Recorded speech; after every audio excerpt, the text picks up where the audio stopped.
Hello and welcome, my beautiful phantom audience, to yet another, rather, well, spacey, lo-fi little stream. How are you guys doing today?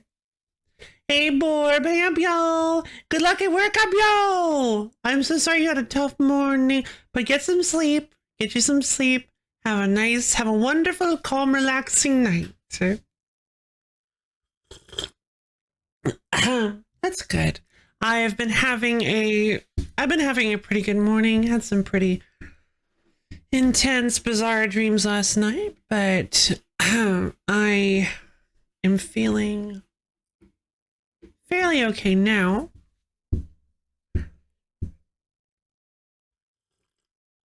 Yes, hopefully. But boy, Babio, thank you for the almond contributions to the wheel stream. Let's see. Oh man, I am kind of excited, but also nervous because I'm not exactly sure where we're going, what we're doing, how we're doing, but I'm gonna do my best. Venus conquered. Oh, that's right. That's the last thing we did. I'd forgotten. We'd fully upgraded our landers. Okay, so the last thing we did was we fully upgraded our landers and we went and conquered Venus. That means that there are actually a fair number of planets that we can access now. In fact, we actually might be able to go and slurp up all the delicious resources on Zeman. It might be a little difficult. We might lose some people, but we might be able to do it. Because Zeman... Ah, Captain, I'm glad you're back. Thank you, Commander. Blow up an Quan. Goodbye, me, Commander. Will do, Commander.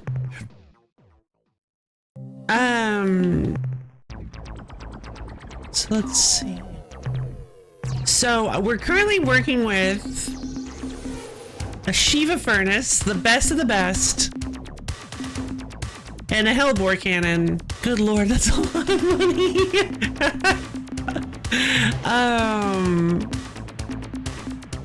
Okay, so the Shiva furnace is the upgraded dynamo unit. We need a tracking system. We really, really need a tracking system. But at the moment, I clearly, obviously can't afford one, like even remotely.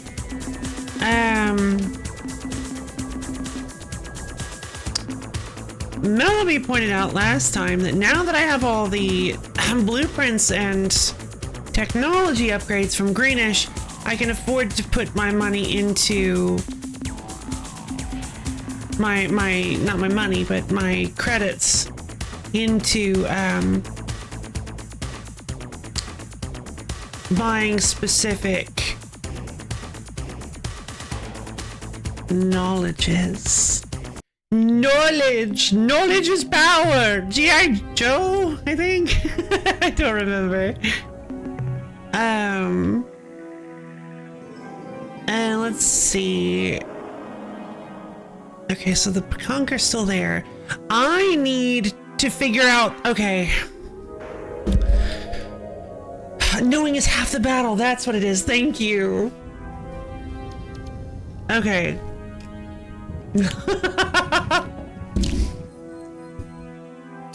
Knowing is everything. G.I. Steve.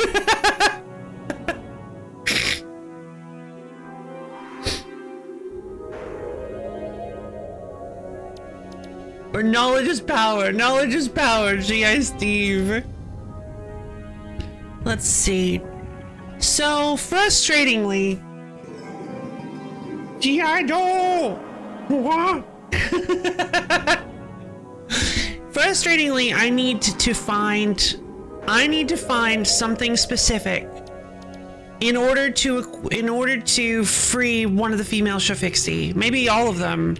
In order to free the female Shafixi from Zex, I need to find something very specific in what I imagine is supposed to be the Yehat cluster, the Yehat space territory, because Zex mentioned it's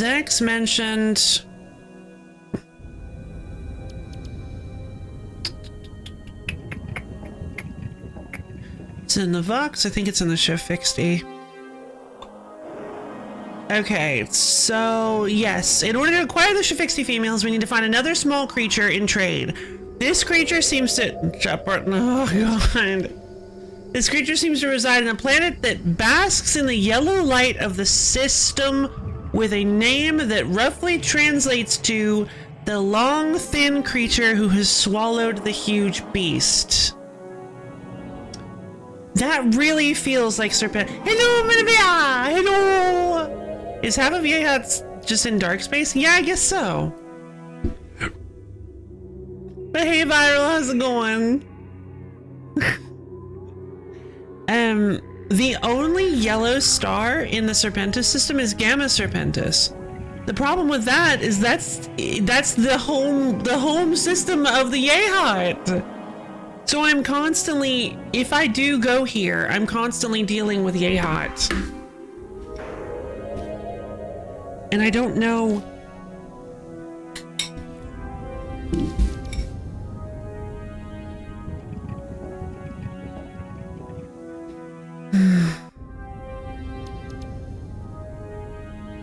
I don't really know how much of Gamma Serpentis I've even managed to... Okay, Planet 6.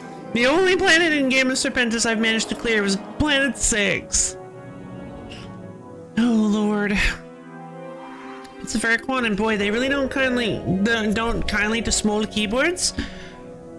Oof, I'm sorry. I didn't realize that. In what way? What?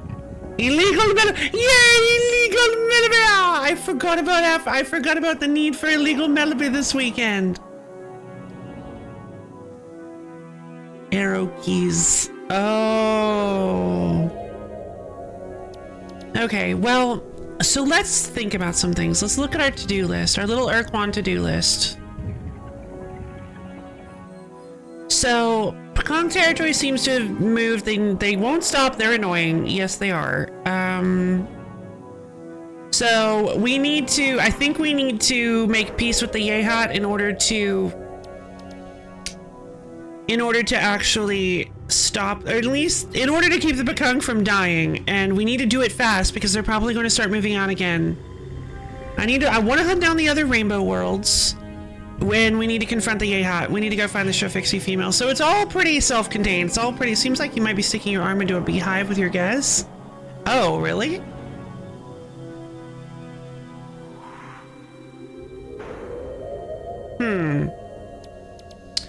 I guess that's fair. But what other long, thin beast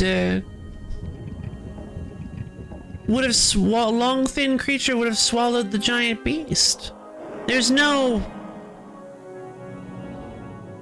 Wormulus system, Wormulus constellation.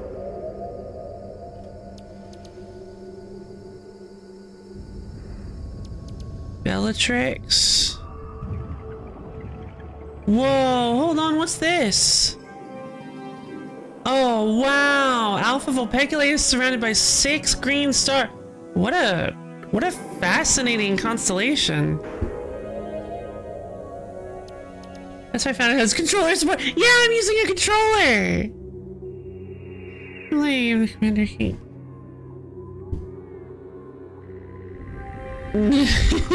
That's pretty fun.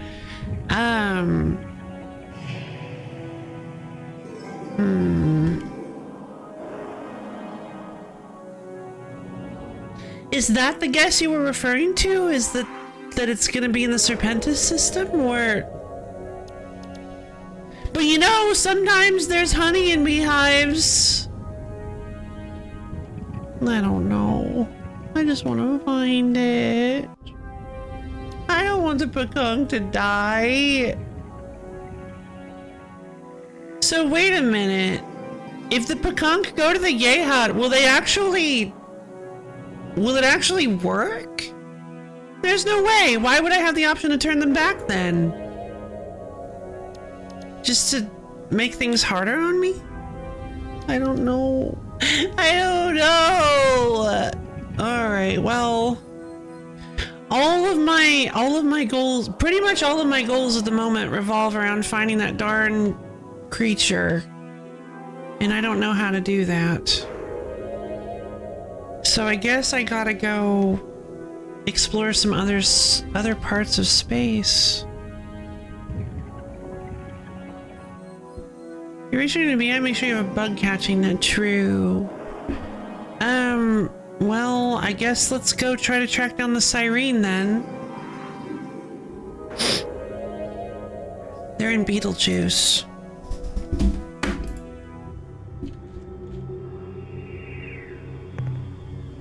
That's not too difficult to get to. It's a little far away from where we are currently. 33 fuel. I think we can just make it there. I don't think there's a portal nearby. Not that we've found, at least.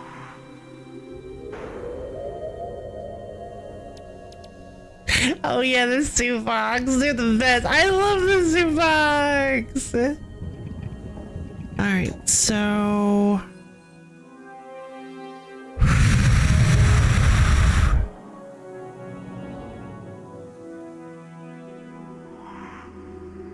something near 412, 377.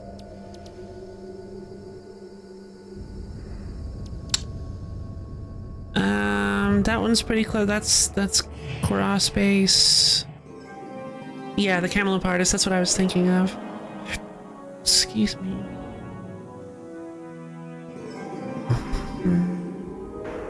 Yeah, I don't want to go to the direct middle of Cross Base. Spathy space. Oh, hold on.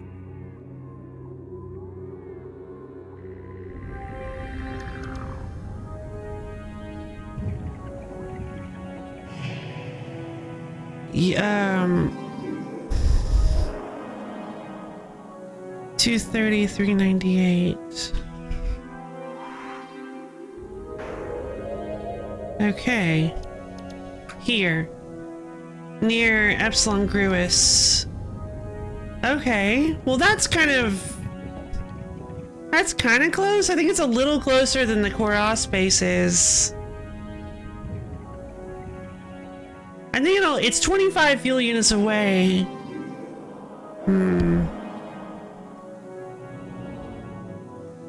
So I had my... No, you're fine, Melibea. Just like me, sticking my hands into a beehive. Oh yeah, I was always so terrified of getting stung by bees.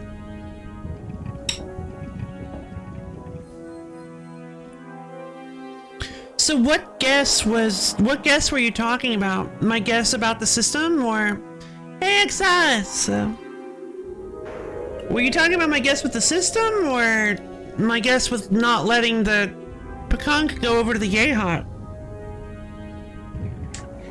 Excess! Thank you for the Omen contribution to the wheel stream.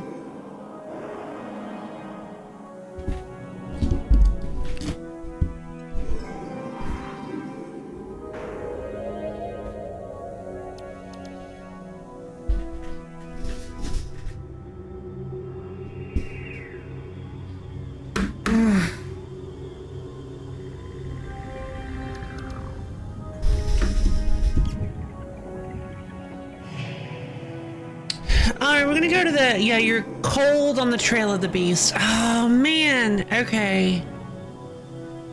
But there are so many constellations. Chameleonis, Eridani. Oh. Wait. Is it more about the shape of the constellation? Hello! Hello, Extremely! Hey, Blue, how's it going? Chameleon? I was thinking maybe Chameleon.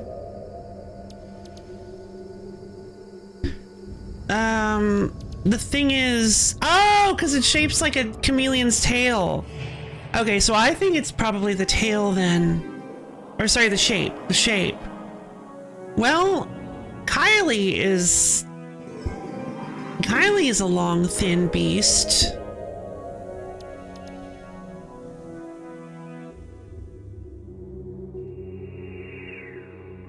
So Serpentis.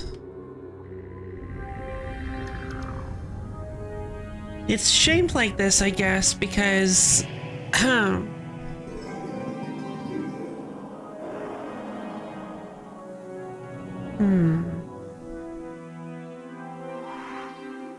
Is it possible that Serpentis ate the Scooty system? So I need to go to Delta Scooty, or maybe it's just not related to that at all. I don't get the hint. I don't get the riddle. There's just too many variables. Was it this thing? Horologia. Alpha Horologia. Is it possibly this thing? The red, long, thin red thing encircling a yellow star? Because this is a yellow star. I think we might actually have a good chance at the Alpha Horologia, at the Horologia constellation.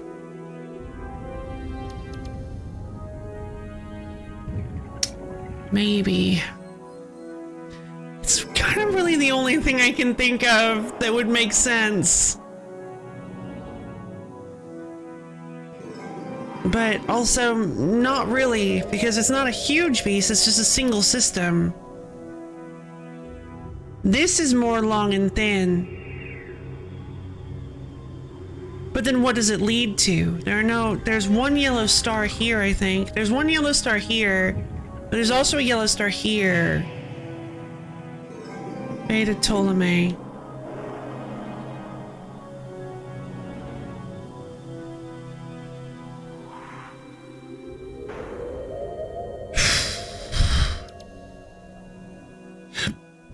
I guess we could try going to the Horologia. Is love playing and having fun while jumping in front of the silly cows? Thankfully, no cows in this one.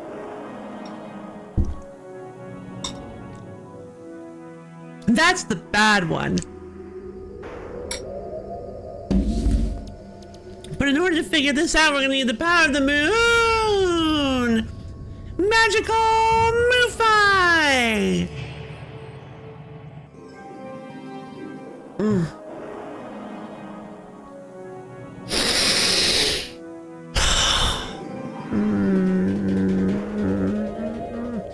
Alright, well, I guess I'll try out my theory. I just don't want to waste too much time. Let's try going to the Udwig system. To the Udwig stuff.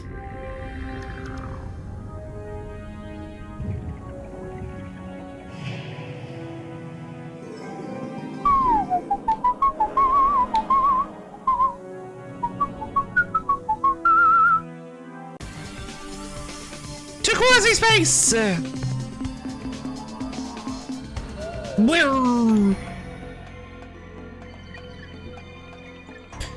All right. The Udwig space portal is 530 by 528.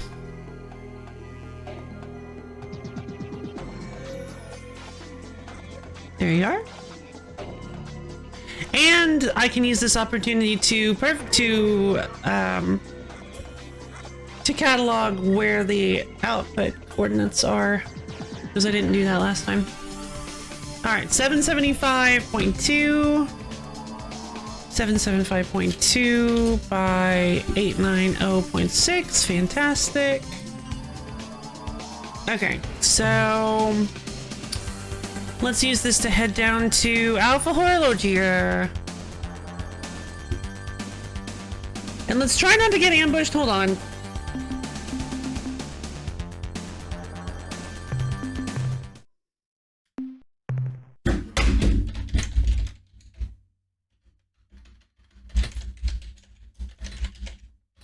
She'll fix the quest! Let's go!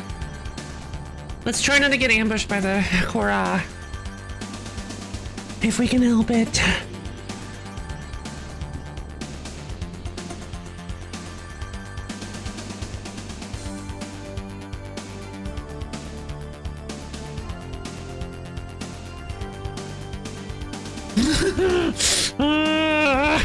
Okay.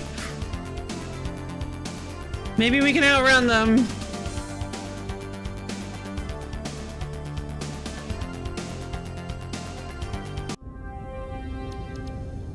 Okay. We are now in Alpha Horologia. Maybe or maybe not our destination. Let's get started.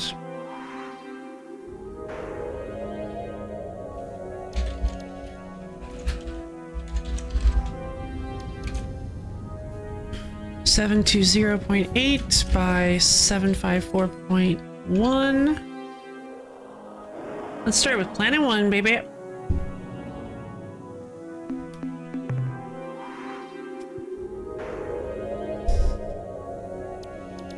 It's like, oh, look at that! You stumbled upon a rainbow world! Could you imagine? Okay, nothing at this gas giant, I'm assuming. Because gas giants never have anything. Okay, we've got... I want this out of the way. Too much of a pain to navigate around it. Alright.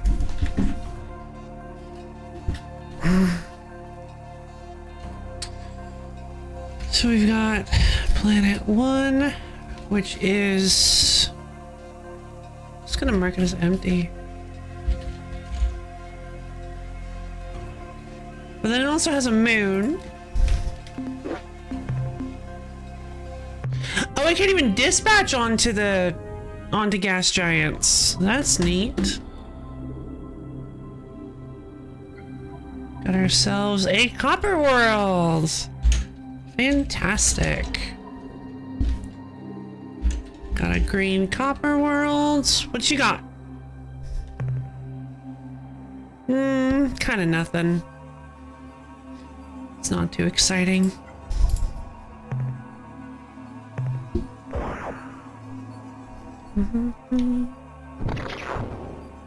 That's fine, I have lightning barrier.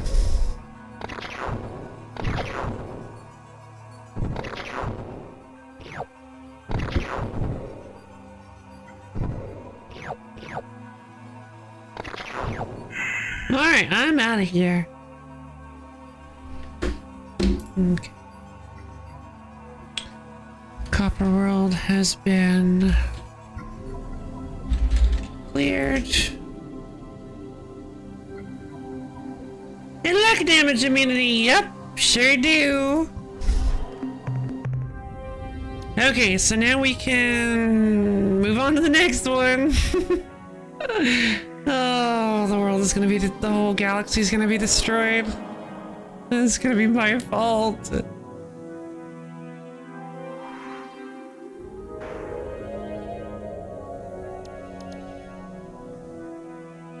Planet 2 is a yellow planet. Yellows can be kind of good sometimes.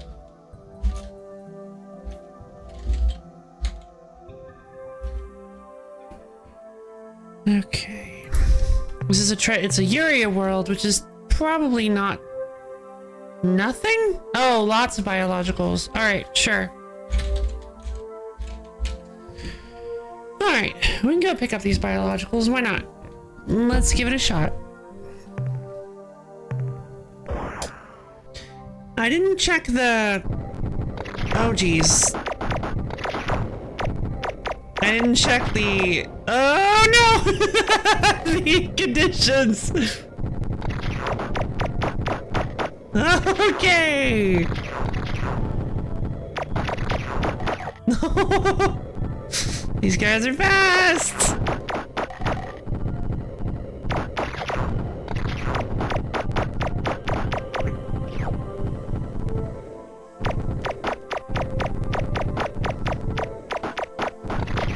Oh no, more jellyfish meanies!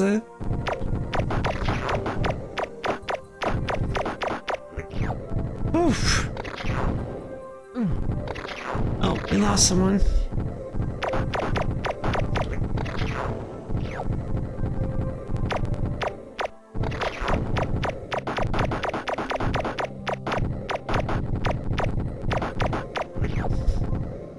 Good God! Thunder with a chance of jellyfish. Alright, so this is a class 6.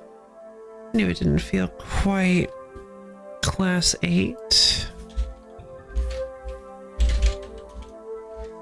6 tectonics. I wonder if there's ever a class 9 of something.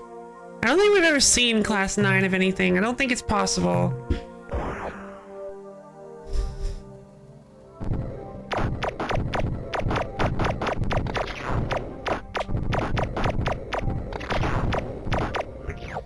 It's kind of like Warp 10. Theoretically, it's possible, but nobody's ever gonna see it.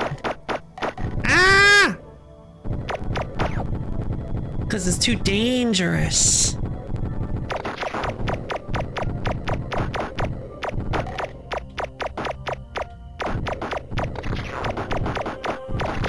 But then I think in some of the subsequent material, they actually do go to Warp 10, and then like X-Warp or something? I don't remember. I looked it up at one point. I was like, oh, this sounds kind of silly.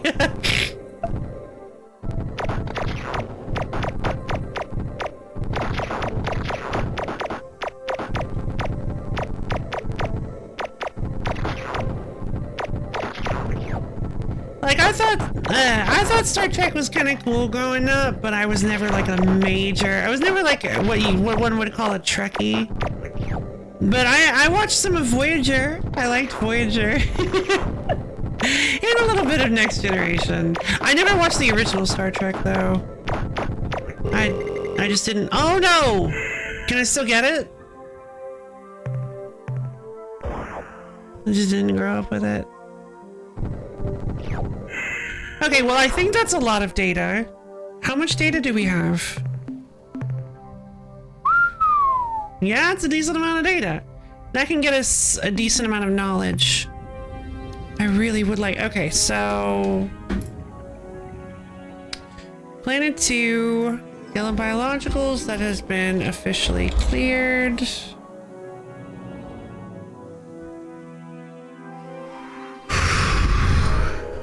Alright. Now for the next planet.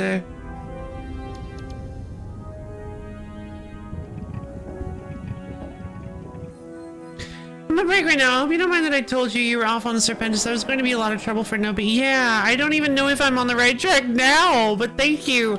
I'm like this close to just asking you to tell me, but I know that completely defeats the purpose of the game.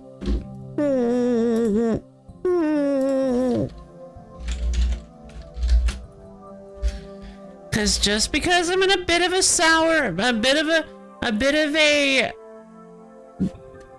instant gratification mood doesn't mean the present loaf needs to ruin the game for future loaf. Cause if you just go ahead and tell me, I am almost certainly going to regret it at some point in time. Into both Star Wars and Star Trek, but I knew little of the latter. I watched the J.J. Abrams reboot, but apparently they aren't very... Yeah, what is up with that? Why does nobody like the J.J. Abrams reboot? I mean, I get the like, I don't know, I liked them. I thought that, like, yeah, they're kind of... They're like, maybe they're just not... I guess they're not technically Star Trek. Like, it's a little too...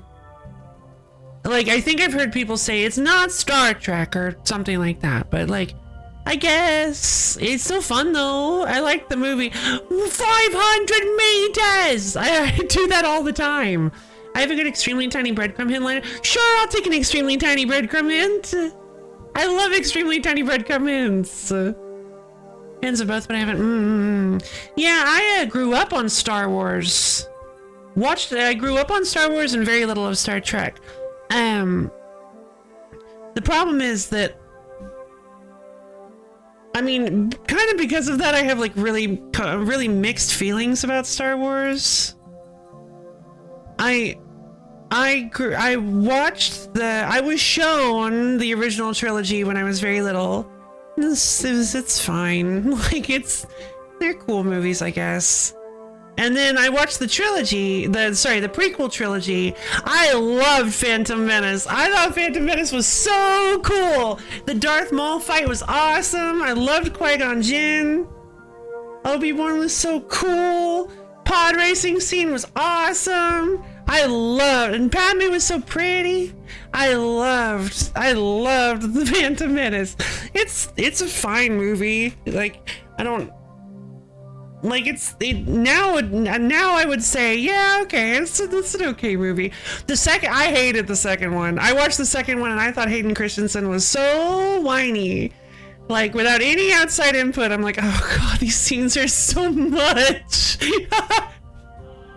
But like, I never played Star Wars Droid Works. I think there's something else on your to-do list that's not at all related to the show Fixty, where you could be given a lead. Oh.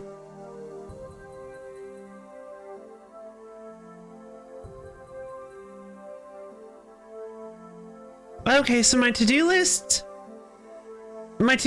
is we need to confront the Yay Hat, which we did. We need to find the Shofixi female, which is related to the is you could say tangentially related to finding the Shofixi female. We need to I want to hunt down the other rainbow worlds, which okay, maybe. And I need to figure out how to save the Pakunk. So maybe I could go talk to the Pakunk? If I talked to them, maybe they could help me? Revenge of the Sith is peak. Revenge of the Sith is... I didn't like it because it was sad. But yeah, it's pretty good. And I mean, obviously the final confrontation is incredible. I hate you! It's so good. There's the prequel trilogy for my opinion because I last watched the movie Valence. It might be. Just go down, try to go into it with very little expectations. Try to clear your mind of everything you remember hearing about it. Try to absorb it as if you were watching any other movie. Just kind of enjoy, just sit down and just kind of review it as if it was just any other movie. Might actually help. Okay. Well, clearly this isn't the right system, so I think I'm going to abandon this plan. But let's go ahead and Alpha Horologia. Red, what's here? God. Yeah, this is not a great system. Let's just pick up all this stuff and get out of here.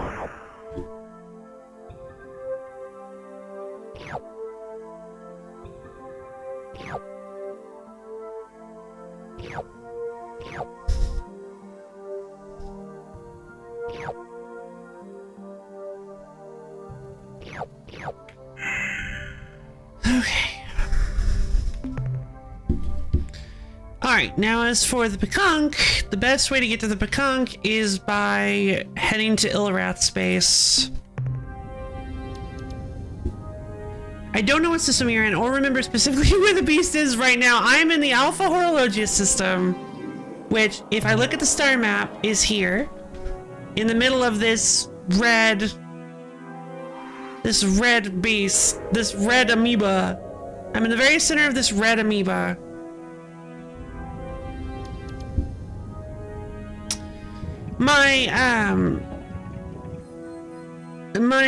My thinking about this was that, like, you know, it's a long, thin beast, kind of. It's kind of like a long, thin beast that's swallowed a giant, but it's not really a giant. Wait, the giant beast! Wait! Do they mean like a giant star?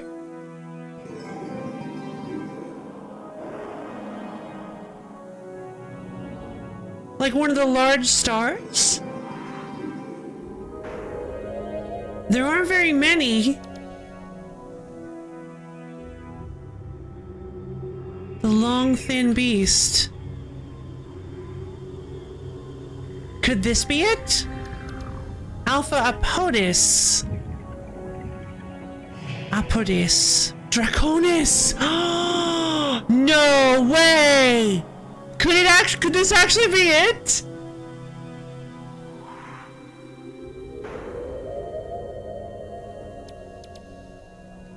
Maybe it's an Alpha Apodus.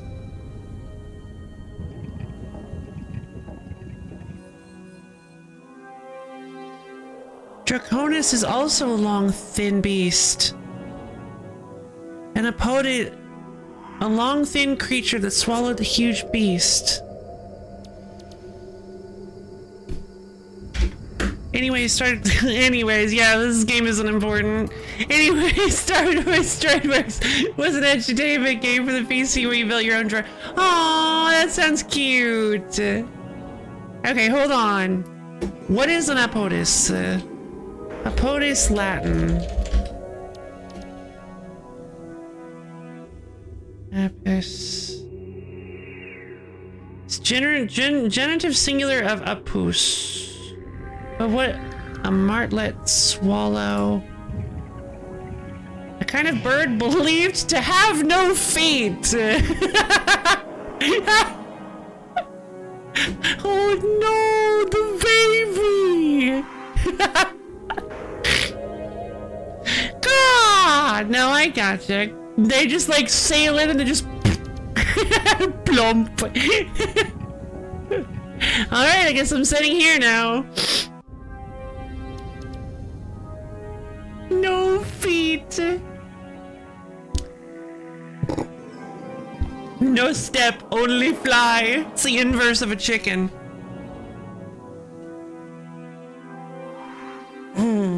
It's a chick. No.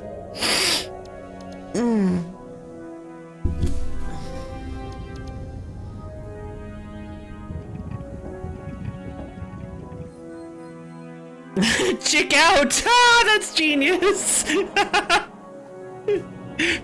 You come upon a flock of them and they're just like sitting there and unmoving on the ground and you're like, what are these things? You get close, you see like a wolf get close to try to eat one and they just like pull off a VTOL maneuver and just poof, just like launch up into the air and then just take off. It's like, was not aware a bird like this existed. Firing up bird engines. And then the wolf, deprived of a meal, rushes out and goes for your ankles. You know what? I actually, I'm not even mad about that one because I walked right into it. That's genius. Very good use of a very good, what's it, callback, the use of a callback. So I need to find a way to the Thranash territory, and if I recall correctly, we actually have a teleport, we actually have a portal that leads directly into Thranash territory.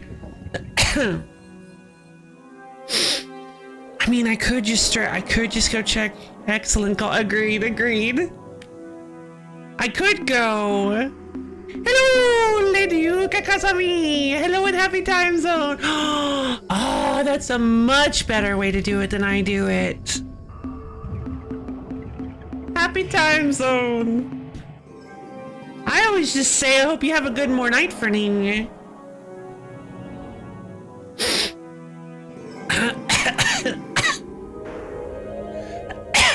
Sorry. Alright, let's get out of here. I think it's a POTUS. I'm doing pretty okay. I think I may have a lead. Sorry. I think I might have a lead on this puzzle I'm trying to solve. Thranak space. So 476 by 458. Let's head to this one.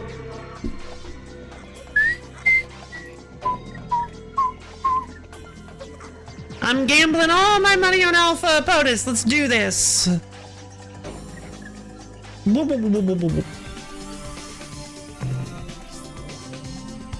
Oh, I did not remember it being here. That was not Thradash space. I'm changing that. I guess I wandered into Thradash space. Thradash space, not Thradash space. I guess I wandered into Thradash space. Not Thradash space. Northeast edge of Korra space. Sorry, northwest edge of Korra. Oh no, what happened again? Hold on, hold on, hold on. I'm gonna refresh it. Let me. I gotta go get the. I gotta go get the alert. Hold on, I'll be right back. Alert box.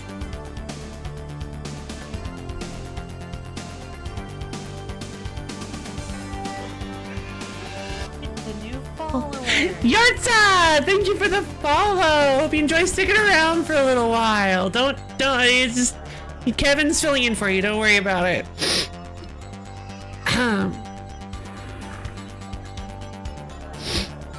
I had to use Tester Kevin. Tester Kevin's a big help. He always loves lending a hand with the follow when the follower alert doesn't go off.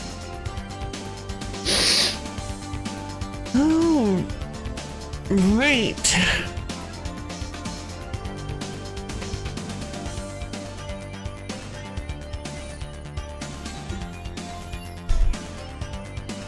Okay, so we need to go to Alpha Aporis,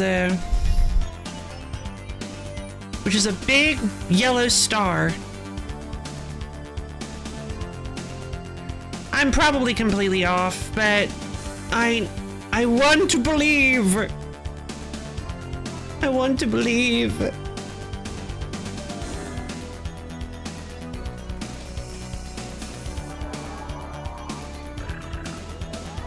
You know what? Hold on, am I out of the... Hold on, stop. Stop.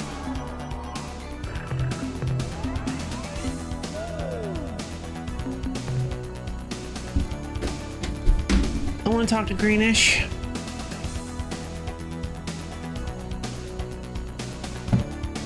I do believe in fairy, right?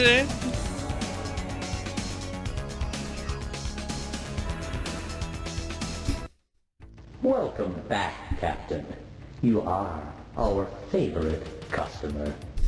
Now, what can we do for you today? Good question, Greenish. Now, oh darn. How exactly did it go? Now, what else would you like to buy? It's my favorite. I have some items I'd like to sell. Would you like to sell, Captain? I'm interested in this. I have some data on alien life forms. 107 units of biological data we downloaded from your ship. Not my ankles. 114 credits. Alright, I would like to make some purchases. What trade items would you like to buy today? I would like to buy information. How wonderful. How wonderful, Captain. I will pay for useful data on alien races. The Zakpatik are a friendly co-op of 3 alien species, all native to the same world. They are presently suffering severe collateral damage from the ritual combat between your Quan and the Korra. While this is unfortunate for the Zakpatik, they have been forced to abandon many of their worlds. This close proximity to the inter-Urquan war will give them insights into the conflict, which will be of great use to you. In addition, the Zakpatik met the Chenjesu early on in the war and are eager to make allies who can protect them from their enemies. In case you are interested, the Zakpatik homeworld is at coordinates 400.0 by 543.7. Planet 1. I am aware. Thank you.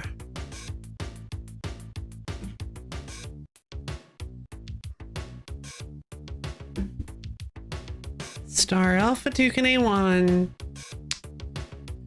Okay, I would like to buy more useful data on alien races, please. The Urath are presently attacking the Pecan Okay. in the Lakali and Kruger constellations. These beings have slavish devotion to their dark gods Dogar and Kazar, No, sorry. which in the past few years has been used against them by the Unga. If you need to manipulate the Urath, we suggest you discover the Unga's technique and duplicate it. I have the caster. Oh, I'm sorry. I think you meant to pronounce it Dogar and Kazon. Otherwise, I have no idea what you're talking about. Okay.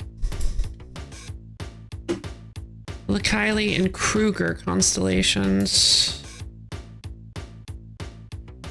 Do I even have... I do have a section for the Ilrath. Ilrath have been fighting the Pekunk in the Lakali and Kruger constellations. Find the Umga to control the Ilrath. Return the girl, wipe away the debt. Bring the girl. Bring the girl, wipe away. It's been a while.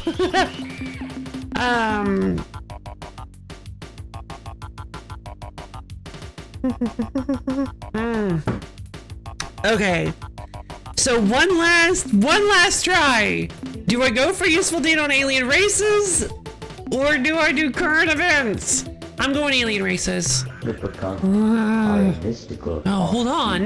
of the Yehat species, Mystical. who left their bird brothers long ago to found a peaceful enclave in the Kruger and Geitlis star. You just pronounced it At the Jiglet. present time, Oh, did you not? the Pekunk are defending themselves against the Urath, who have been commanded to attack the happy birds. Oh yeah, I'm so sorry, Xpander. Hold on. And Kazar.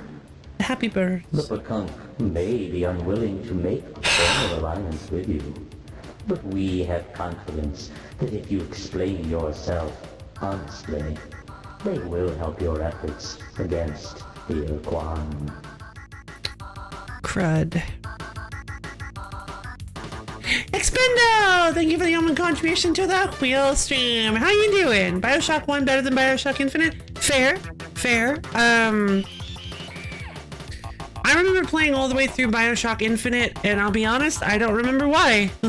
Like, I think I guess I was just in a, I don't really know what drew me in about it.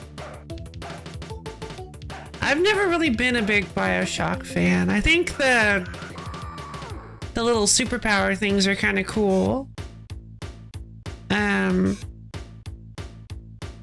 I always kind of thought the fact that they're aggressively biological was kind of neat. Like, I always loved the ice one in Bioshock 1 because when you switch to it, these little icicles basically like stab out of your skin, and you see like little I think you see like little red spots at the base of them because it's like, oh, it's actually coming out of your skin. It's really intense, really visceral. But it also, I like powers like that where they're not just some sort of etheric. I generated fire out of my skin and I have no consequences for doing so. I kind of like stuff like that where there's an actual like there are physical ramifications of their powers. Infinite is a decent game, but looking back, the plot's all over the place, literally. I mean, yeah, I loved the end. I thought the end was really cool because I loved how surreal it got at the end.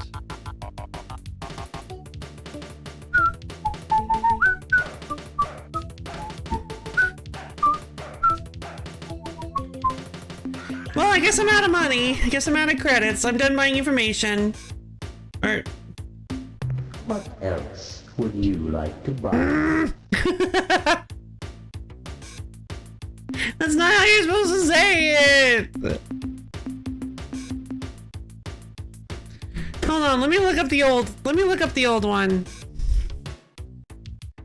What was the last Star Control VOD we did? This is the 9th? 22, 21. Would be the 26th, yeah?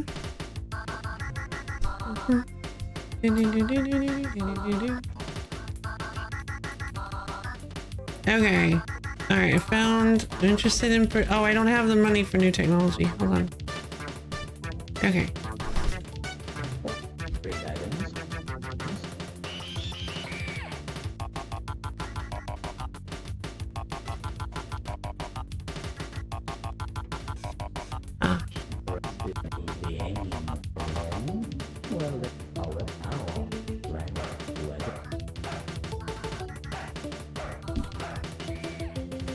It's over layered.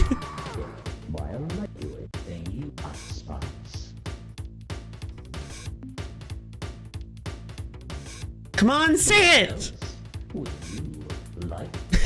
Yeah, hold on. Spots. What else would you like to buy? Too loud, yay! What else would you like to buy? I've never played Bioshock. Okay, what on earth was I playing when all these big boys were afraid? Good question, good question. I'm interested in this. Not that one! Thank you! Not that one!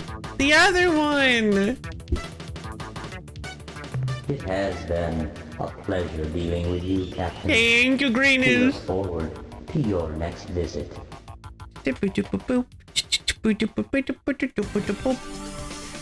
Okay, that wasn't really helpful.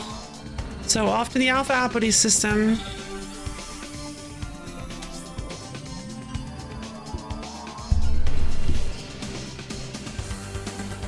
I don't even know if this is gonna work, but we're gonna try. Yeah, it just occurred to me, wait a minute. Greenish orbits big stars, so I could have just found Greenish that way. Okay. This is a treasure world, I think. Looks like it might be one.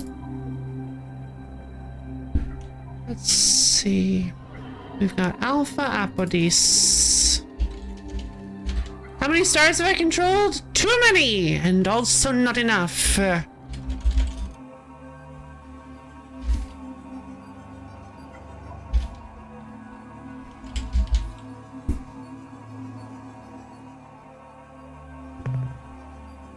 Oh my god! Okay, well it's a treasure world, but that's real hot.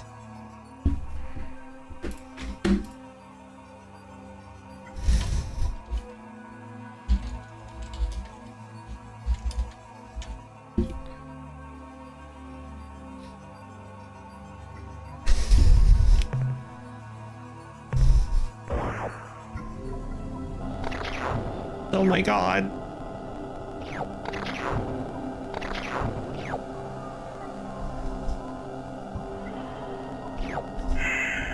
$19 palladium. Oh geez.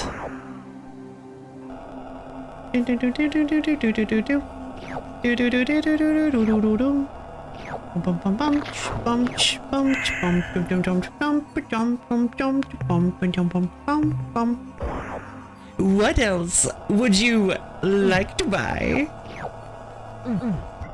Oh no, I just lost 3 people! Okay. How much disc do we have? Yay! Okay, so that's a decent amount of RU.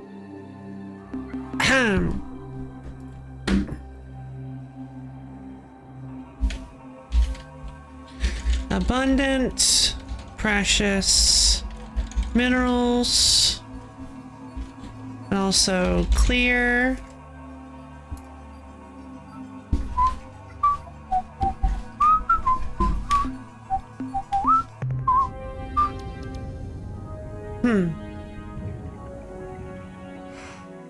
Oh, 20 years ago.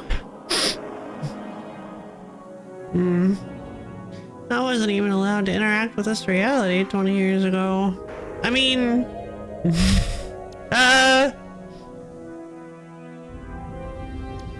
That's a long time ago.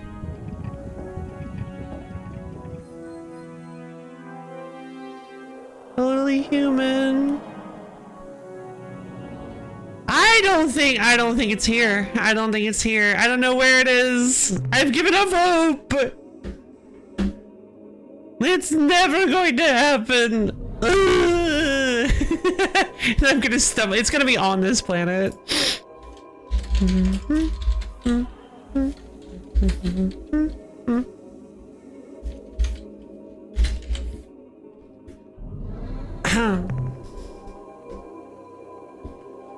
I'm just gonna list the system as extremely hot.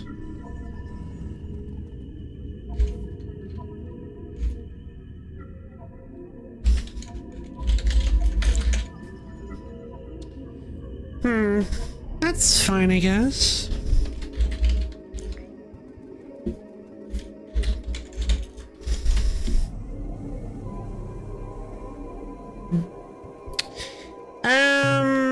But what games? Everything is fine. What games from like games that I have like in my past? I've talked about a lot of them. Oh my god.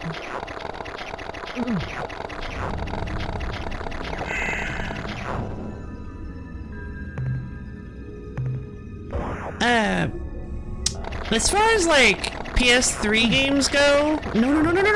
As far as like weird PS3 games go, first thing that pops into my head is Castle Crashers.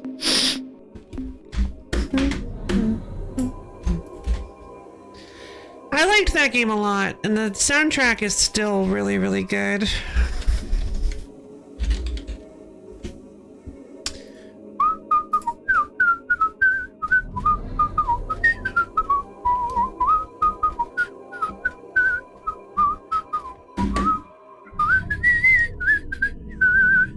That part's pretty hard to do. Yeah, that can be kind of difficult. Castle Crashers gets all the love. Yeah, but where's Battle Block Theater, right?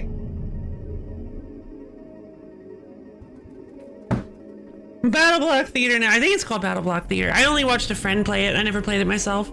Never got to the level cap though. Yeah, I don't think I did either. Hominid, oh right, alien hominid. True, pit people. I haven't heard of pit people, but I have heard of alien hominid specifically because it makes a cameo in Castle Crashers. Inexplicably. But yeah, I've heard of alien hominid. I've never played alien hominid. I don't know anything about it. I watched a friend play Battle Block Theater. In fact, they actually streamed Battle Block Theater a couple times. Pit People was actually kind of fun, but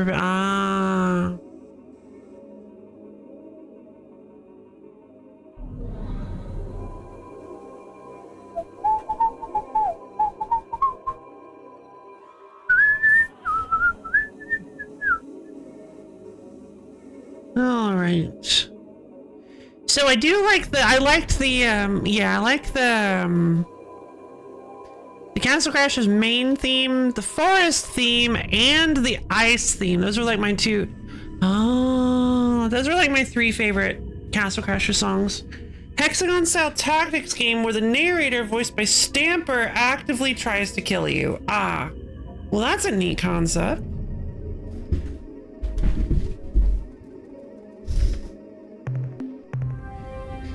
Okay, well, I am tempted more and more to go talk to the Pekunk, I suppose. Just Newgrounds music? It might be. I don't know. I have no idea. I was never on Newgrounds. I wasn't. That wasn't my thing.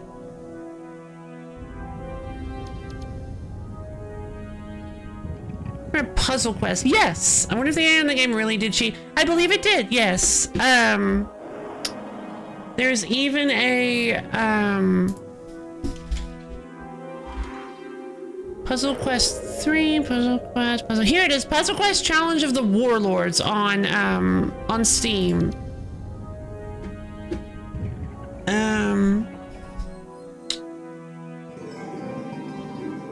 I played a little bit of it. But it didn't really pull me in. And apparently it is very, very difficult. I'd heard plenty of other tricks in other NG games and on the tracks in other NG games and on the side. Huh, I wasn't aware of that.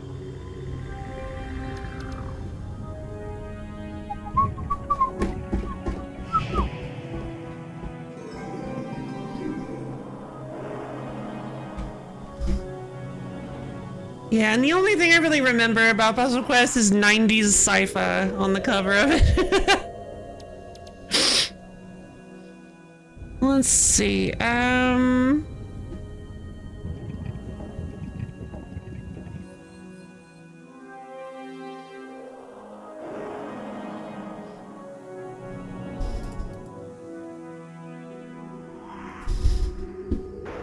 It would be quite hard to play some of the Galactrix, but didn't get very far. Yeah, Galactrix is also on Steam.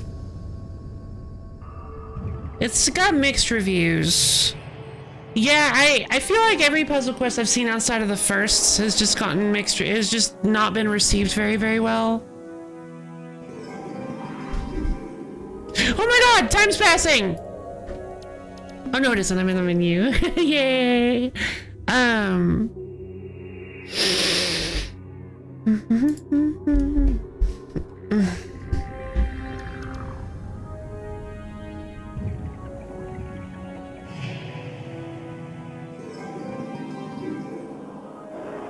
They milked the franchise far too much and went for quantity over quality. Shame.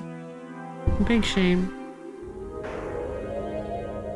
Don't go to the future. I'm trying my best, but locking my time is really hard. I don't know if you ever tried to do it, but locking yourself into one specific moment is not very easy.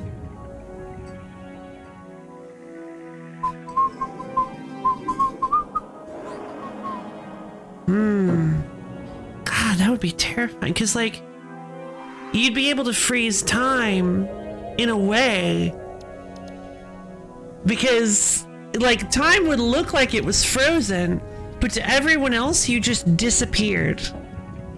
And then, like, because you're not traveling through time anymore, but they are, considering we know anything about how time works, everything in the universe would be frozen except for you. Except you would also be frozen because you're locked in time, so you wouldn't be able to move. There's no time inside time. Would we freeze time? Any minute movement from you would be catastrophic. Indeed. Indeed. Mm-hmm. Yeah.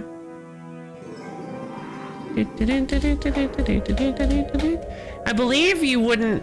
I used to give a lot of thought to this, like what would need to be, what sort of like supplemental powers you would need in order to stop time, like what the actual physical ramifications of it would be. Although I'm not like a physics major or anything, I only studied a little bit of physics, but I know that I believe you wouldn't be able to move. You wouldn't be able to walk because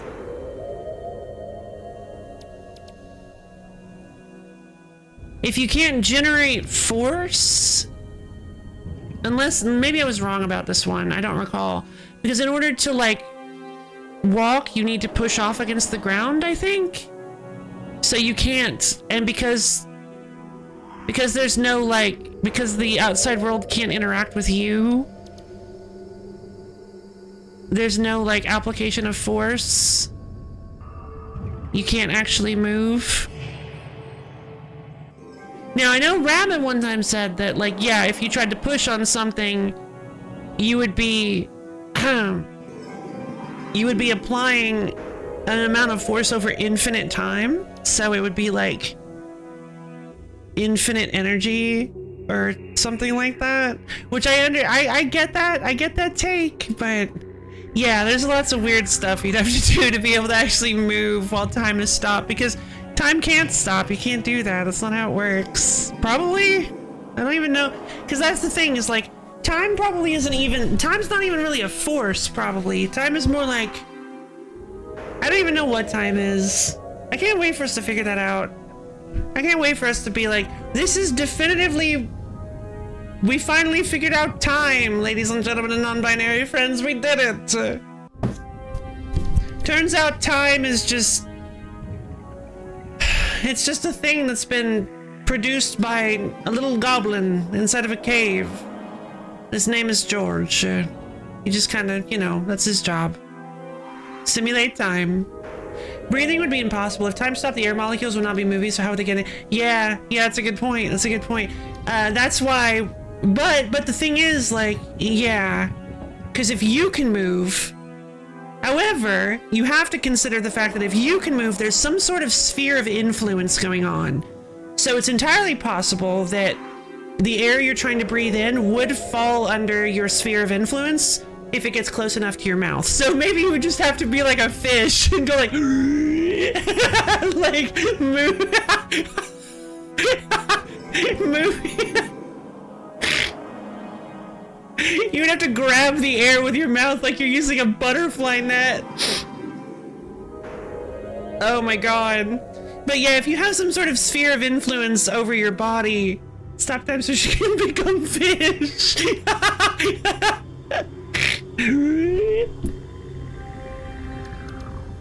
Oh my god. Instead of stopping down, you're just moving very fast. That could also be the case. Yeah, that was always that was my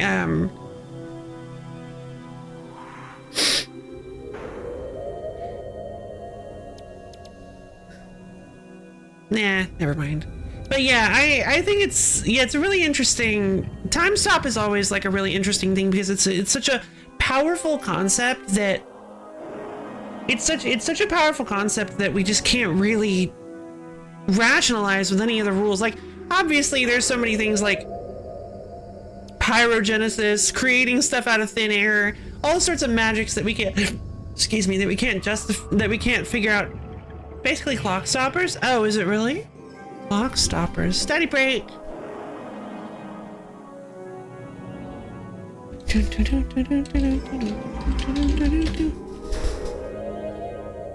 Oh no. Oh god, this movie looks aggressively early 2000s.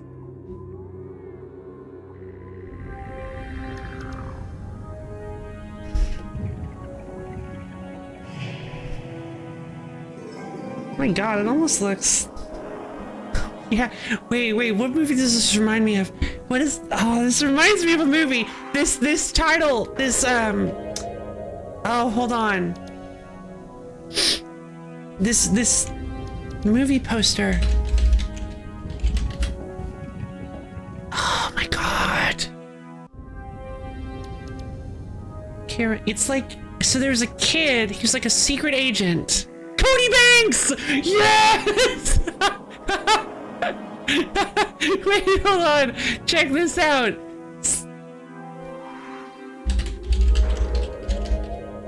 Shark Boy and Lava Girl. Yeah, fair. It just immediately made me think of Agent Cody Banks. What if you had the power? Oh, I can even hear the voice. It's like, it's like flashing between cuts of them doing stuff, and it's like, what if you had the power to stop time? But I don't know if we should use our power to go back. And then like a few scenes, but we have to go back. Cody's been trapped in time.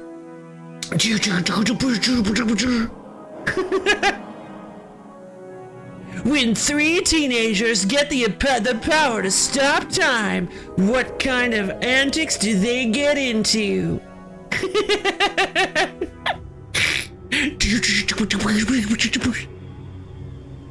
You think that's air you're breathing now? No, it's my stand! I don't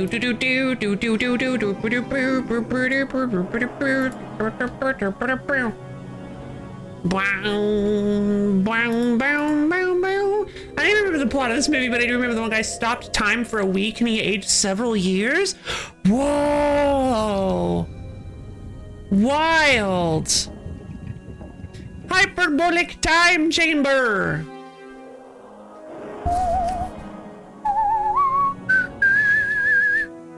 Wait, no, opposite?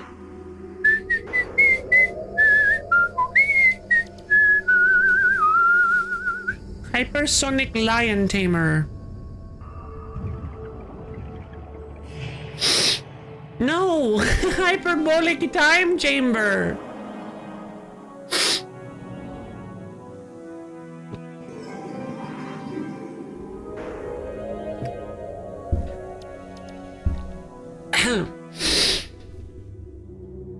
But yeah, for any of you JoJo's fans out there, my theory, I can't hold on to it any longer.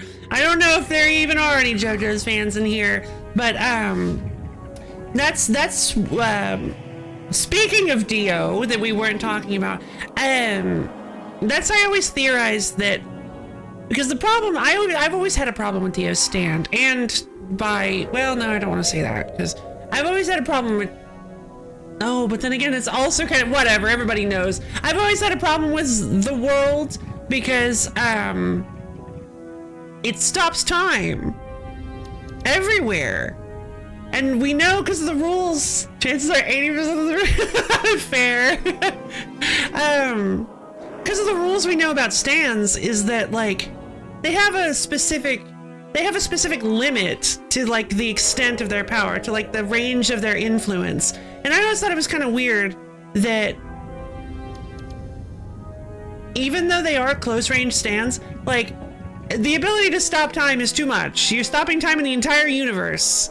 That range is ridiculous. So I always figured that they're not actually stopping time. What they're doing is simply moving. They're actually moving into like the space between seconds. So they're moving themselves. They're basically like stepping into a space where time between instances of time, and that's kind of, and then it also kind of makes sense why other time stop users are able to kind of like see them doing that, because maybe it's like it's like an automatic defense mechanism from other people that can move into that time zone. Ooh, time zones! It all comes back to time zones. And I like that explanation better. I don't like the explanation that he can somehow stop time in the entire universe, because that doesn't really, even if it is for a very short amount of time, that's an extremely large sphere of influence for a stand power. I don't think any other stand can reach that far with its power, so I think it makes a lot more sense for him to be moving himself rather than affecting the entire universe. Thank you for coming to my JoJo's Bizarre Adventure TED Talk. Now let's continue looking for a creature that may or may not actually even exist.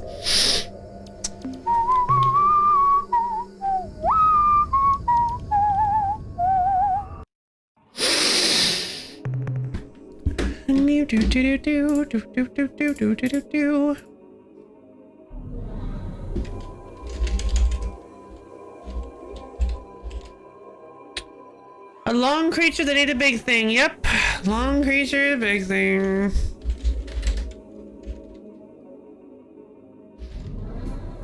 Here's another thing I thought of. If ghosts existed, would they have mass? That's a good question. Like, what even are ghosts? Are ghosts energy? Are they mass? Are they like, what's going on with those little guys? What even ghost is? This is a super dense world. You are purple, violet. I'm gonna do violet. What have you got on you? Decent. Oh my god, look at look at that environment. Class 7 weather. Class 7 tectonics. I'm gonna say probably not worth it, but we're gonna try it. That would depend on their religion. Oh, that's an interesting way to do it.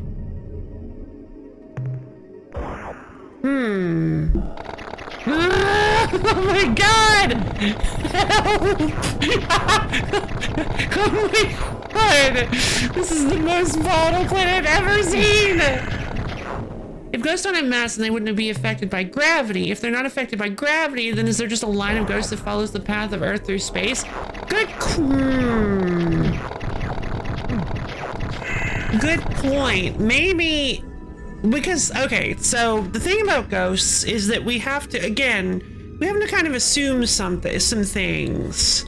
Because, yeah, that's another thing, is that,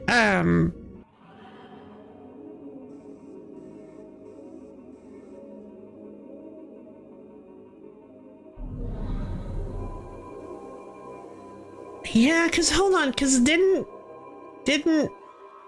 yeah, XKCD did a thing about stopping immediately. About the planet stopping, and you'd think that we'd all get flung off, but I don't think you would. And I don't remember why. Alright, let's just go and watch some XKCD. Alright, everybody, this is no longer a Star Control stream. We are now investigating superpowers. But, I don't know, like...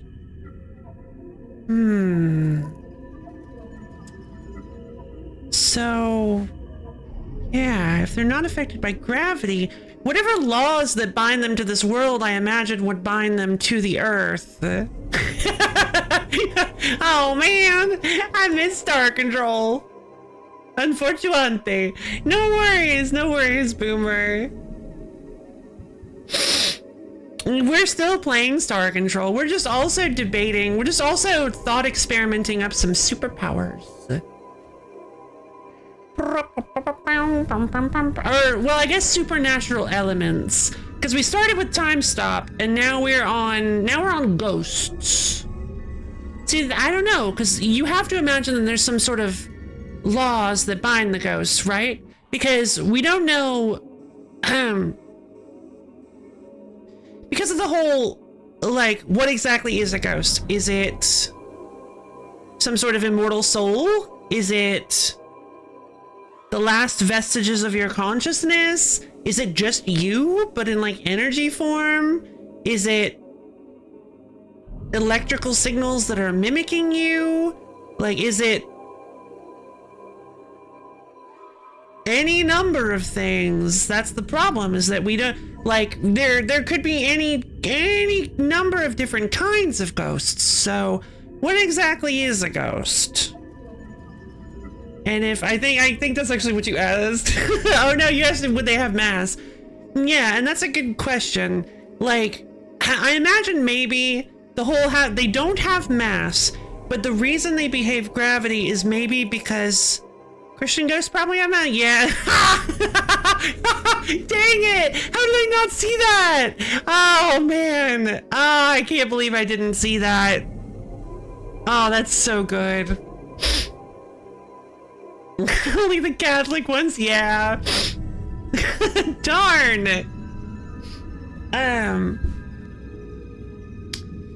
But let's see.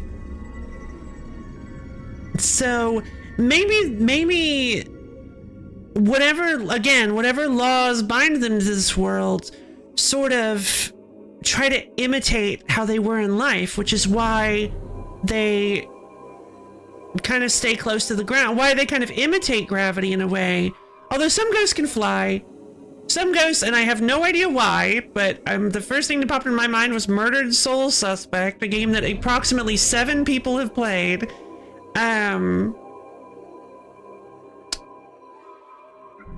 Stick to the ground, they just walk around like normal human beings.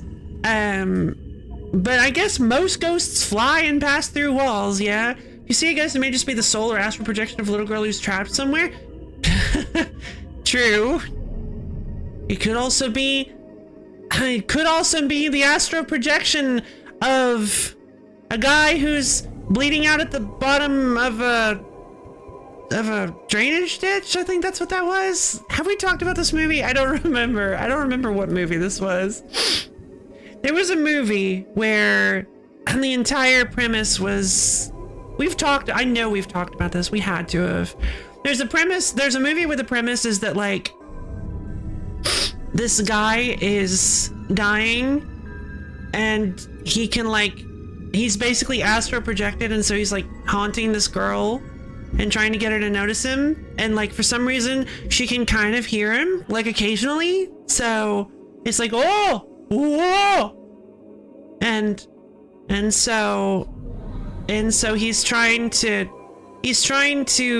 give her hints to find his body so that she can save him, kind of.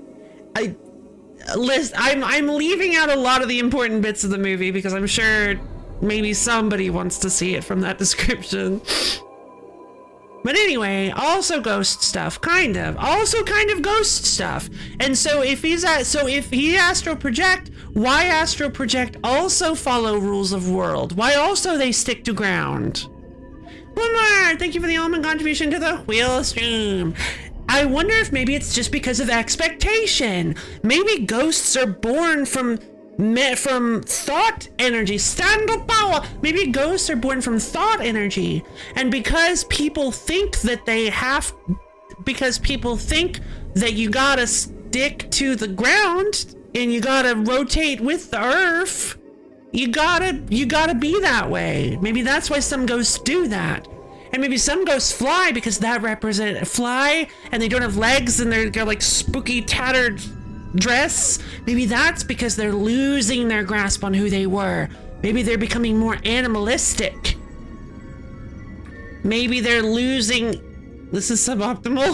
What is?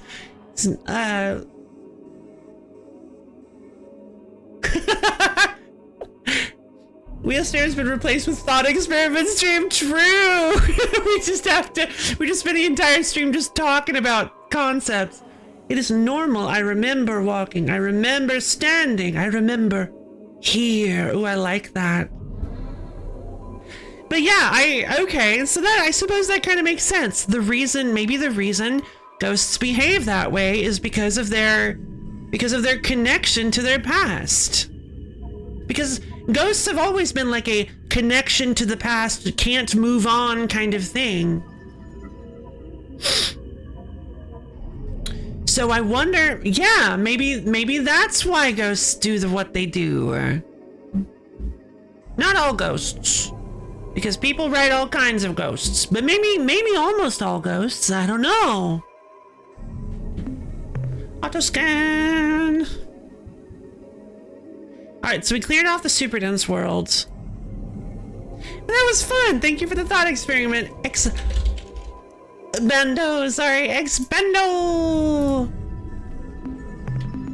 This isn't the right way, is it? This isn't the right planet. Or system. This isn't the right system, is it?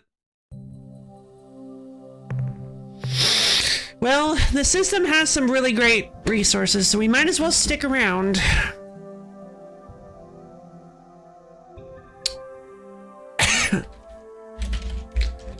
Carbide world.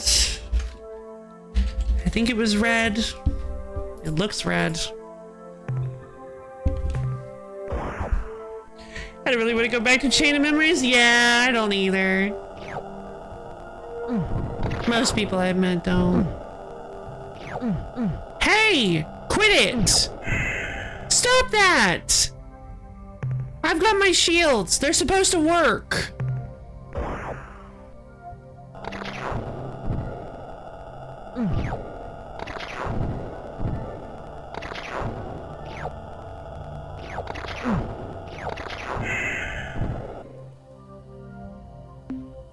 Okay, we gotta get out of that planet because it's making my eyes cross to the darkest memory. If ghosts are nothing but memories, then they act as they remember. They are chained by their memories, and those who have forgotten, those who have lost the will to remember, will be unchained. What is that a reference to? It sounds like a reference. Those who have forgotten will be unsighted. Melody of Memory. I never finished it because I was playing with I was playing on like a timed version. I was doing the like PlayStation Plus free version. Not a reference to anything, just a bunch of things that went, ooh, yeah, they were cool though. That's a good sign. It sounded like you were referencing something.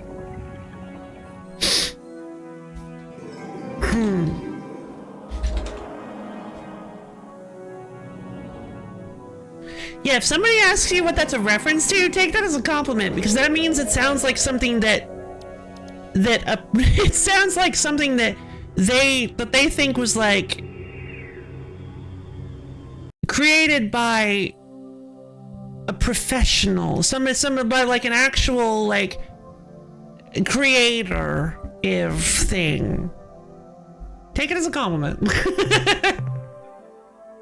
Just listen to me. Listen to what I'm saying.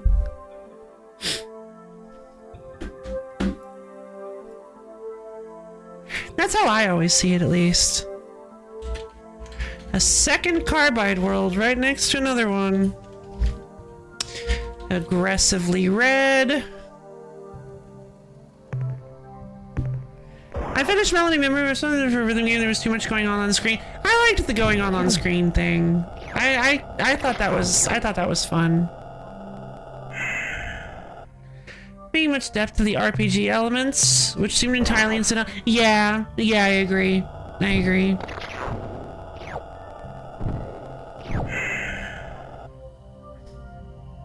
I just never use any items. I mean, I don't use any items in Theater Rhythm either, but just it felt like completely pointless in Melody of Memory. Because the problem with using items in rhythm games to me is that I like the challenge of rhythm games. I like the challenge, so I don't really want to necessarily make things easier for myself. If it's too hard for me to clear the song, I just need to get better at the song. I've always viewed rhythm games, I've always viewed the point of that as like, okay, I just need to keep practicing until I get to the point where I can do this song and not use a healing item that gives me 20,000 extra health and lets me just miss every note in the song without failing. Growth eggs and drop rate booster. Ah, that makes sense. That makes sense.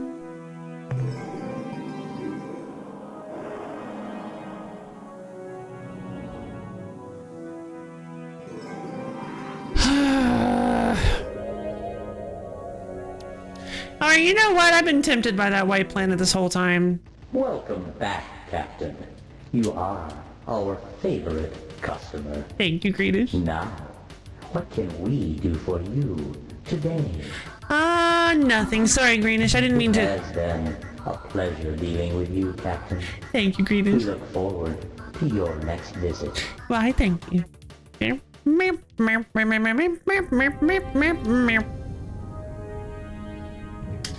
Alpha 46. This is a Selenic world.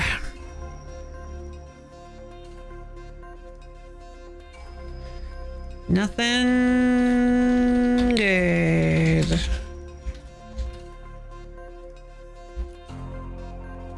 Nothing important either. Of note. I'm not just getting much ideas for that ghost thing, like a town with a great disease keeping everyone inside, limiting interaction. All the people that work outside that no one thinks about are just ghosts doing as they are supposed to, with everyone too tired and weary to give them enough attention and notice. Oh, I like that actually. And then you have like not fifth, I was gonna say fifth element, and you have a sixth sense thing going on where like there's a reveal that they're all ghosts, and you like even the viewer doesn't know they're ghosts. A true ghost town. Yeah. And there are like maybe little hints sprinkled around. It's just like a really depressing movie. And then like, maybe not necessarily depressing, but it's kind of a sad movie, kind of maybe like a period drama kind of thing, but then it's revealed at the end like, oh, these guys were ghosts the whole time.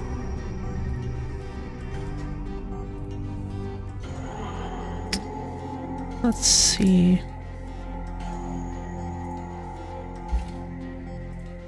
Like maybe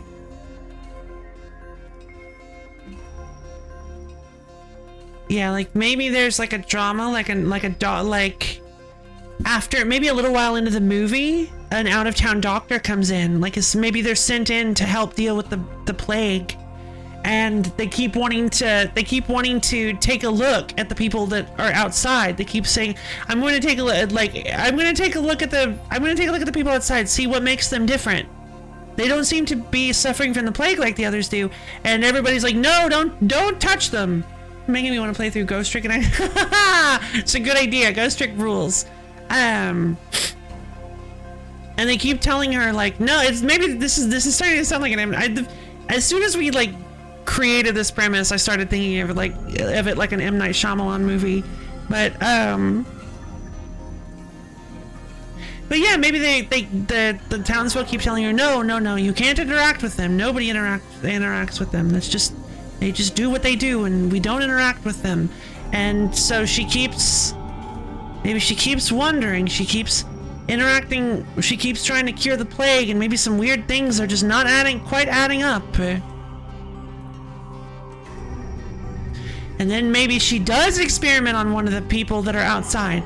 And then maybe because of it's like an expectations thing, maybe they do feel they have physical properties, but something's weird about their biology.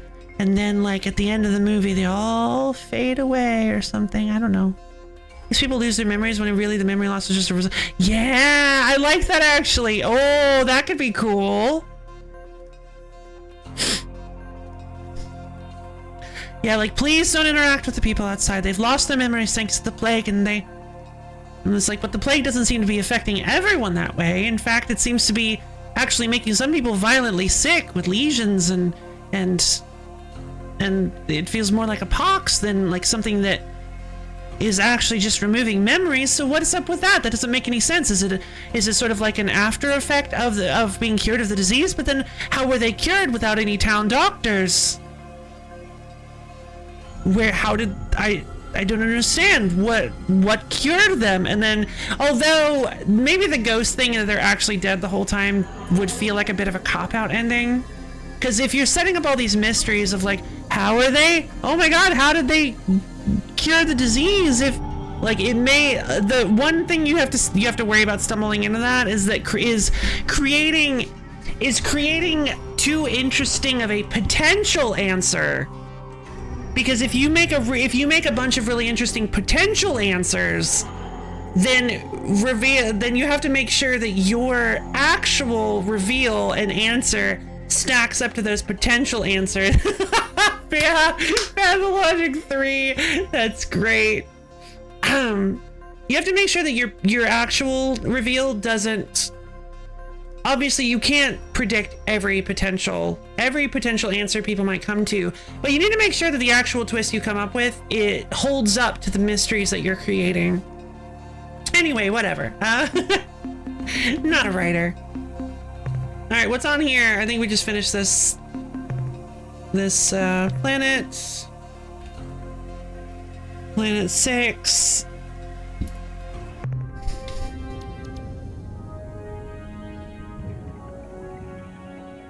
True. Oh, that is kind of neat actually. Because it's how, yeah, things working how they're supposed to. Maybe it's like, yeah. Oh my god. Oh, maybe it's because, yeah, maybe things aren't lining up with the doctor because she's coming in with no expectations. She doesn't know what's supposed to be going on. But the people around her in the town have certain expectations, certain things they've come to believe. But because she has none of that, all she knows is what she's seeing, and she keeps seeing new things. Maybe her expectations do start to build into something after a little while. But then she gets really confused because things don't seem to be functioning the way they're supposed to, and maybe the plague doesn't know how to deal with that actually. Oh yeah, absolutely. Do not write. Yeah, no. If you're writing a story of some kind, yeah, don't fall into this. Yay! If you're writing a story and you're writing it in multiple parts, where your viewers have the ability to discuss what is happening between the release of those parts, please, for the love of God, don't go on. Don't don't even read their theories, because just don't read a theory that ends up guessing what you were planning on doing and then saying, oh man, they guessed it, I better change it. Don't do that, please. Don't. If somebody guesses your ending, that means you're doing a good job. That means you're doing a good job of creating a fair play mystery. Right, fan theories, you better already have your play. Yeah, that too. Although, I mean, you can get some ideas if you're struggling a little bit with this, like a way to finish the, like if you've got these mysteries but you're not quite sure what to finish. Sure, like maybe go read some fan theories to jog your creative juices. But please, yeah, don't do what some people have done and just they figured out my foreshadowing. Yeah, exactly. It's been done in the past. I'm not going to name names, but it's been done in the past in some really big properties where it's never been outright said, but at least I don't think it has. But it's been implied. It's very, very obvious that somebody has guessed the ending to a series and the author did not like that, so they just went in a completely unprecedented direction that made absolutely no sense and ruined the story as a whole. I really think theories can change your story. You need to know that it's happening. You need to be fully aware about how the change will affect your story. I suppose you do, yeah. Reminder about Armageddon 2001? Really?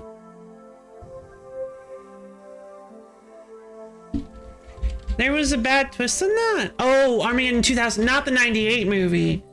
Armageddon 2001. Okay, what is this? A crossover event published by DC Comics.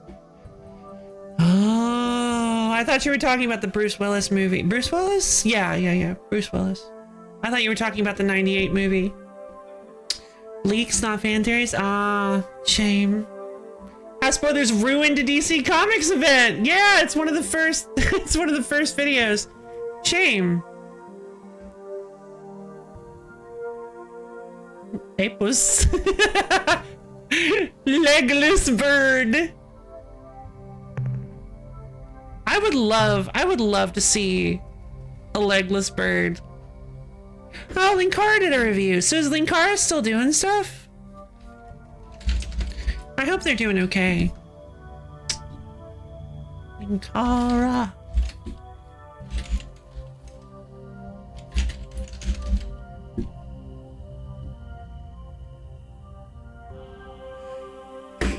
Okay.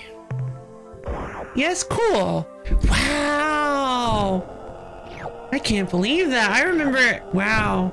Yeah. I remember quite some time ago watching some Linkara videos.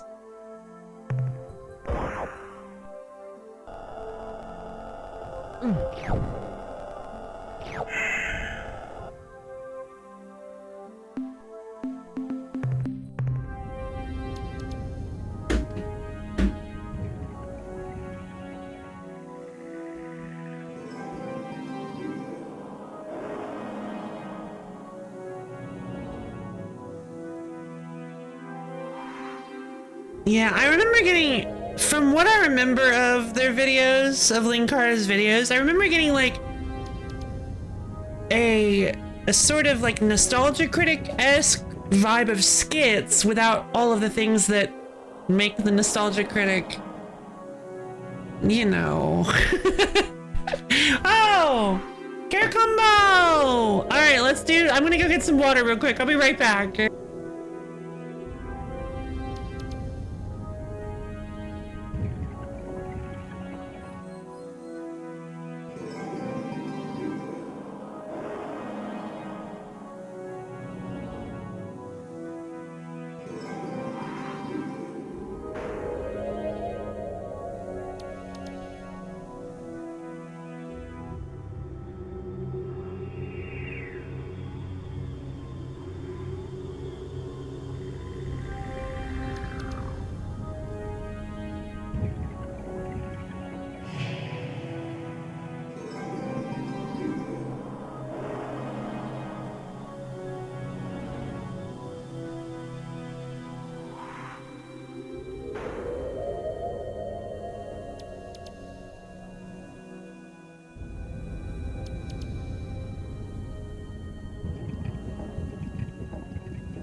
Hello again! I'm so sorry for that long wait.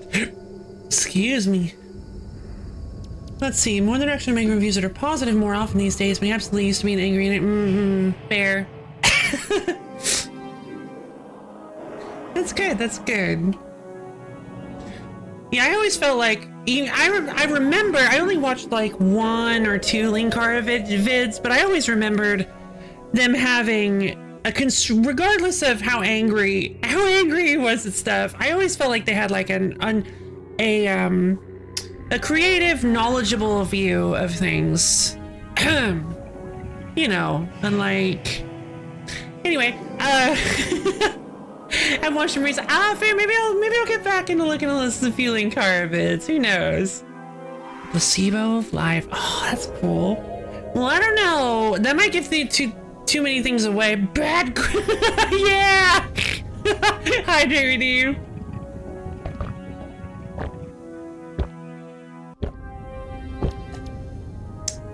I kept waiting. Every time I see that line, I keep waiting for it to get funny, but it's just a repetitive thing that never has like an actual punchline. The punchline is just the repeating the word over and over again. All right, let's do stretch your knee. All right, everybody, up off your feet, on your feet, off your seat. Stretch your fingers into the ceiling, dig your toes down into the floor. Twist and turn yourself all around, get yourself nice and limbered up. Twist and turn, stretch and shake. Get yourself all nice and twisty. Stretch out your arms, legs, head, neck, bones. Anything you've got today. And as soon as you're ready, go ahead and slowly bend down and touch your toes. Really feel those calves and hamstrings opening up.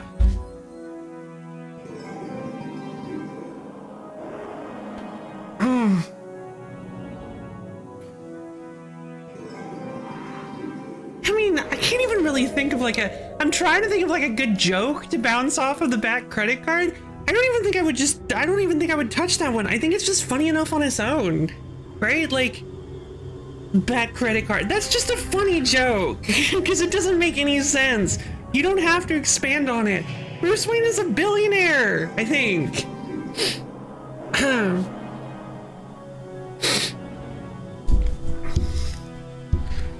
Yeah, Bruce Wayne is like a billionaire. It's ridiculous that that he even has a credit card. Doesn't make any sense. But I mean, I guess maybe it makes sense. I don't know. I don't really mess with credit cards. Let's see. Okay, I still don't. I'm still worried I'm not in the right place. All right, we just finished Alpha Output is 4.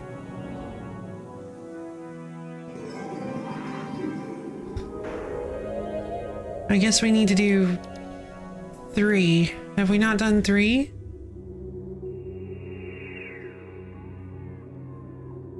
We did do 3. Which one did we miss? Or 5? We missed 5.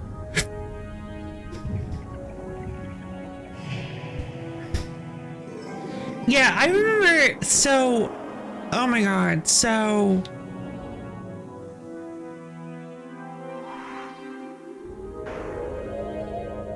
oh man, I don't remember what it. I remember one time there was this like really weird.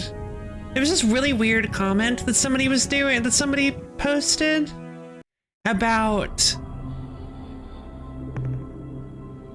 oh, Class A tectonics, huh? There was this really weird comic somebody posted about, no,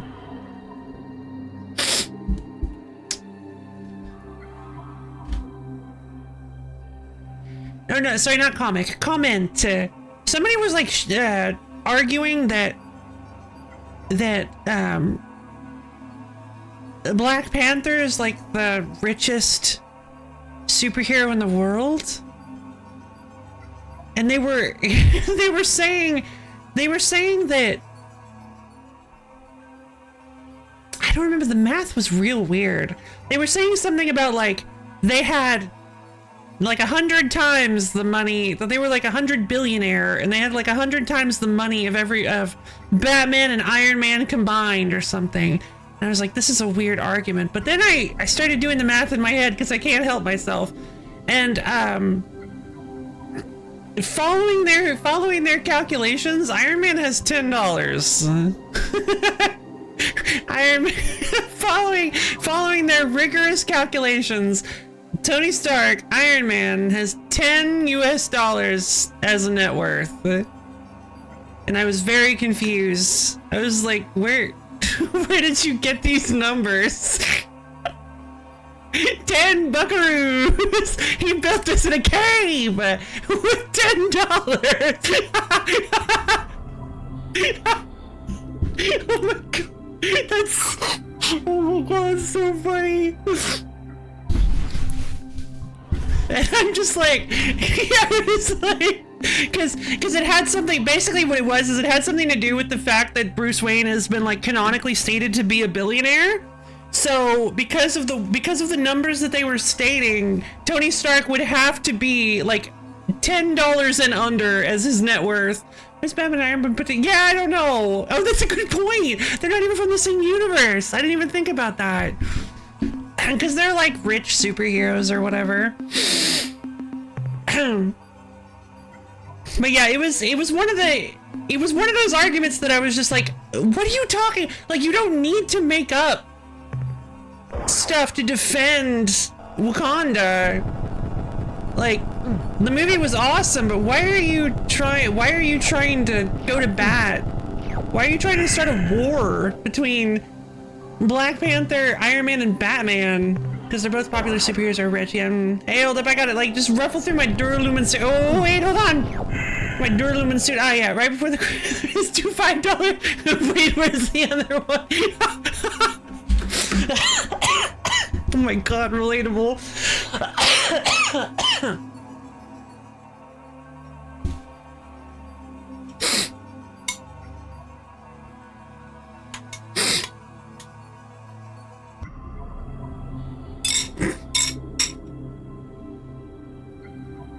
Perhaps. They might have been. Yeah. This was quite some time ago. I think it was around when Black Panther first came out.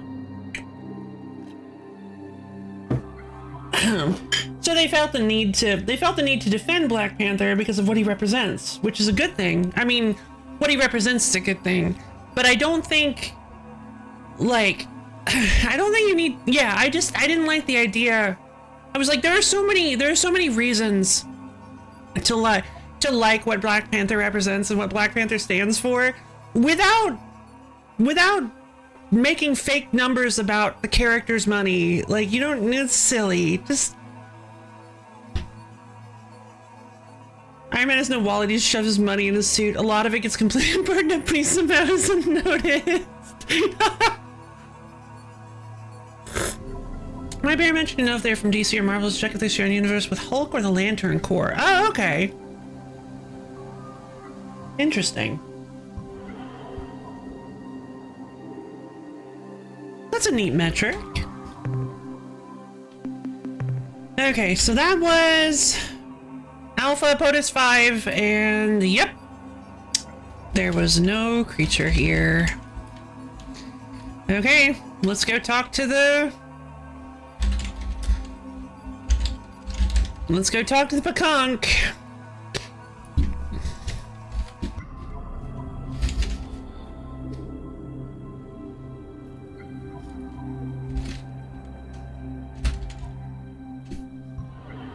Since Hulk will never get a Red Lantern ring. Oh, that makes sense. Hi, Misha! Thank you for the turbo bats. Or just the regular pats, because they're not animated. Well, I mean, there's a lot of them, so maybe it is turbo pats. Okay. Alright, we've cleared out the Alpha Operative system. This place was actually a lot easier. Well, of course it was easier, because I had the heat shielding. When the suit isn't from damage, it's actually a quarter of the suit so far that it welded itself into a suit. Oh, that's genius, though.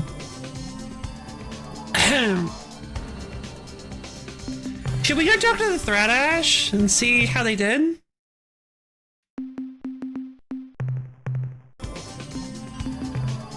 I'm curious. I wonder if they become a different culture. Do. Do those ships look different? Perhaps humans can fight after all. If our reports are accurate, Oh? we will test this hypothesis in the laboratory of life. In glorious battle, your puny, inadequate weaponry is no match for the Gladash Mark 6 blaster with its 4 megawatt energy discharge. Is that a lot? Nor can your slow, bloated tubs compared to our flash turbo-boosted warships. We have nothing to fear. Oh, what a laugh! You are the least battle-worthy creature I've ever seen commanding a starship. We are the Quan fighting slaves of Culture 19. Please don't run away. We wish to be your species' new role models. Unfortunately, to do this, we may need to blast you into your component atoms. I think I've had a little bit much. How did impressing your Quan workout? It was glorious. Truly glorious. For the most part. It would have been entirely glorious, except for 2 factors. Factor 1, we lost over half our battle fleet during the 2-week rapus. Factor 2, of our casualties, only 60% were Oh my due to God. Quan's enemy, the Dark Ships. The remaining 40% can be attributed to the Urquan themselves. Really? And be certain that we impress them with at least one achievement. Due to the afterburner modification, we were somewhat harder for them to kill than when they conquered us in the first place. Huh. Would you describe the Urquan's enemy They ships? were black as space itself, with only the occasional Hey, glint Yorta! of their hulls as they turned to fire. Their weapons were extremely primitive, nothing more than fast-spinning discs of dead Hope you enjoyed metal. watching me talk to Yet this they penetrated our blabberjaw. defenses How are you doing today? and did grievous damage, purely through their enormous kinetic energy. The Black Ship's secret weapon is their Ring of Fire, which is very effective at short range. Hey, wait a minute! What am I doing answering your questions? Puny human, your time is almost up. Prepare yourself for defeat. I don't wanna. I guess we'll just be going now. Then I guess we'll just be attacking you now. I don't want to fight these guys. Well, I got these new Hellbore cannons. Oh my god! Whoa!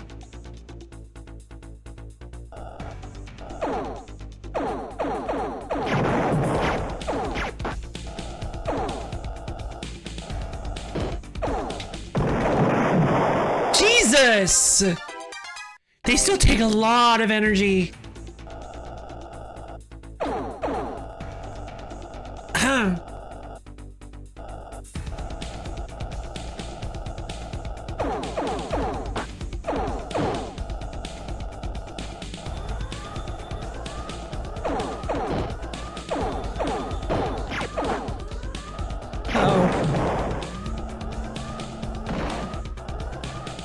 Oh no! Oh no, I'm getting gravitied! I'm getting gravitied! There we go. Hornk.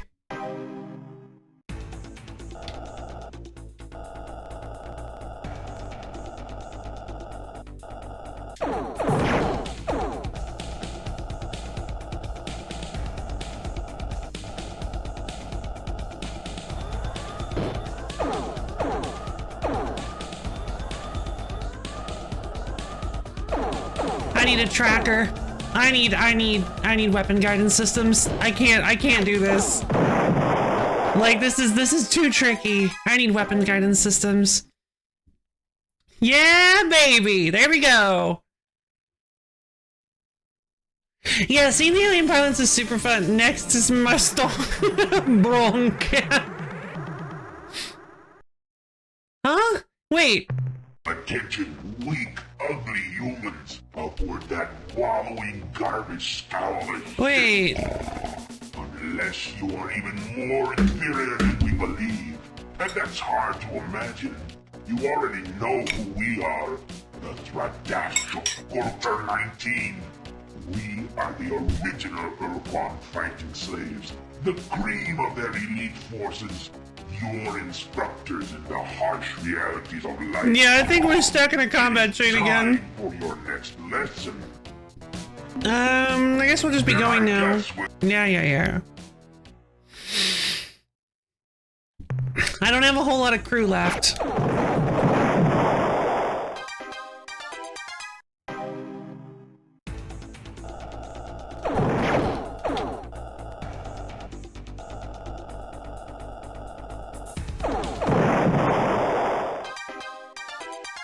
well, combat's significantly easier now. I just need to get the ability to aim more properly. He's going nuts in that cockpit.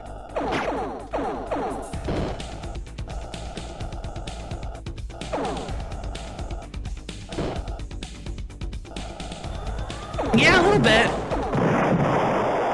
It's a little bit of a shmup, a little bit, but it's kind of tricky. It's kind of difficult.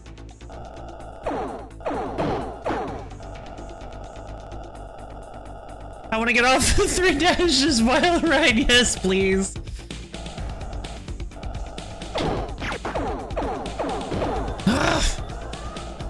Okay, I only have 11 crew members left.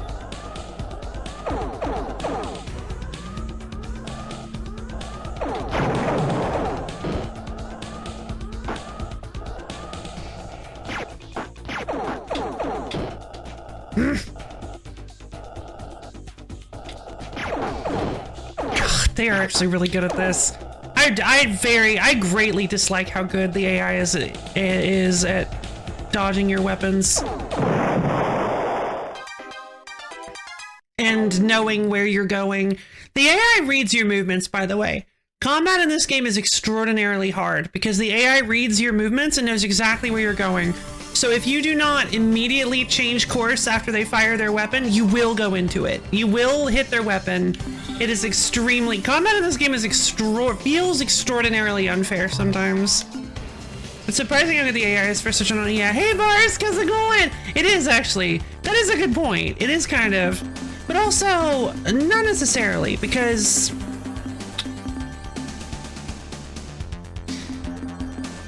It's pretty, like, it's kind of... It's not too difficult to make an AI that just beats you every time. It's the simulation of its limitations. The first thing I learned when creating, when working in Flash, was how to create an enemy paddle that follows the ball. In Pong. Basically, I was learning how to code Pong,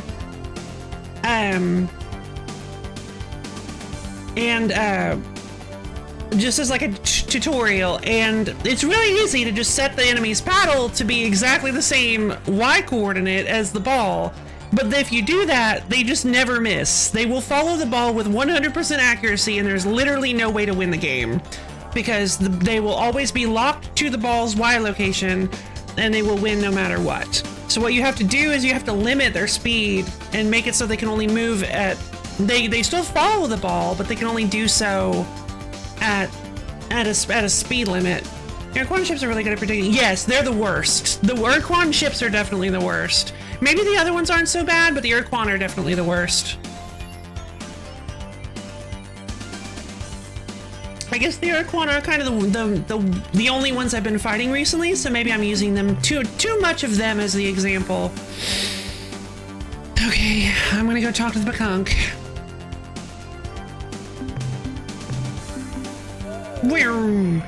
How can play against a world champion Pong player and make it seem like you're the one playing? Let's see. I only have 5 crew left. I'm heading home. Although I could, hold on, I have some batteries.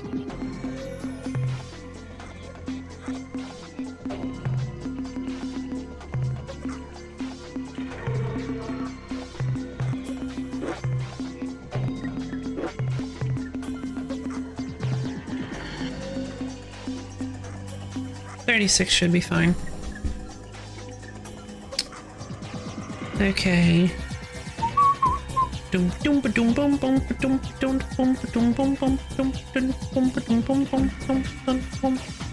Alright, I'm gonna head to 492 by 492.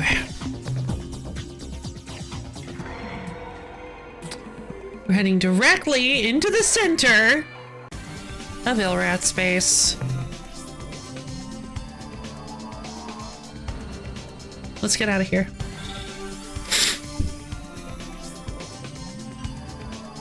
Surprise! It was not me playing, but this AI that get kicked out of the establishment.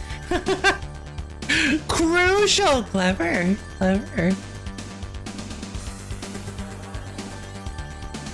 Okay, so I would like to get into Pekong territory. Problem is that since I am overlapped with the Ilrath, I do not actually know which ones are Pekong and which ones are Ilrath. If we end up encountering Ilrath, we're dead. We're just dead.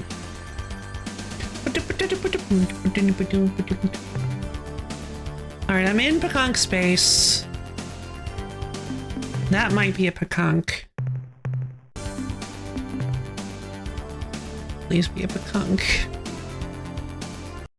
The stars are in auspicious alignment. Hey, buddy.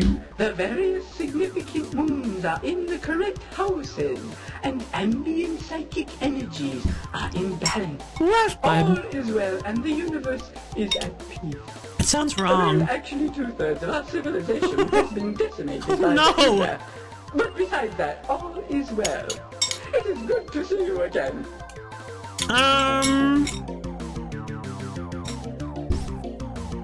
I've always wanted my fortune told. Would you mind? Let me call on the spirits of life. Please tell me where the creature is. Please tell me where the creature is. Spirits! Ah, yes, I feel them approaching. Spirits of light! What is in store for this strange, but not altogether unpleasing alien creature? Oh, thank you. The spirit now speaks through me. I gaze with a strange intensity. Oh, Honestly, it would be really funny. you will have a great battle! You will almost be destroyed! But because you made friends with a certain bird-like race, they will come to help you at the last minute! Oh, the chance is past. Okay.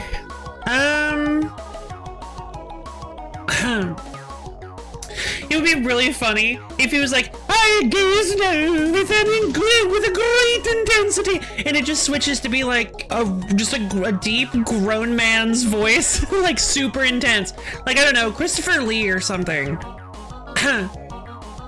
You shall have a great battle, and you shall be almost destroyed. And then it just goes back to being the Pekong.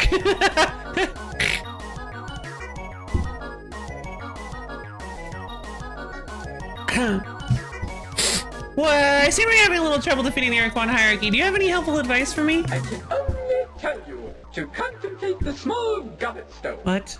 The stone is spewed forth from the gullet of a water droplet to land in a moving stream. Does the fish swallow the stone? Perhaps, but that is not the point. Is the stone round? Yes! Does it have little disgusting nodules on it filled with slimy viscous fluid? Only sometimes. What's the point? The point is clear. Make friends with other species. Even the nasty charred beast cannot defeat a pack of ibbids without the help of 7 or 8 regal dogs. I think you see what I'm getting at. Slightly, but I need to know where the creature is! I'm trying to make friends and I can't do that without the creature! What's news? If there was such a thing as coincidence, I would say, what's the coincidence that you should ask? As it is, everything is for a reason. Clearly you ask because you are meant to ask. Just as I am meant to tell you that there are several fine Pekong ships waiting for you at our homeworld. No. Use them in good health. And with No, love. get rid of those. Go away. Leave me alone. Oh, the Pekong homeworld. Wait, where is that? Where is the Pekong homeworld? Do we even know that?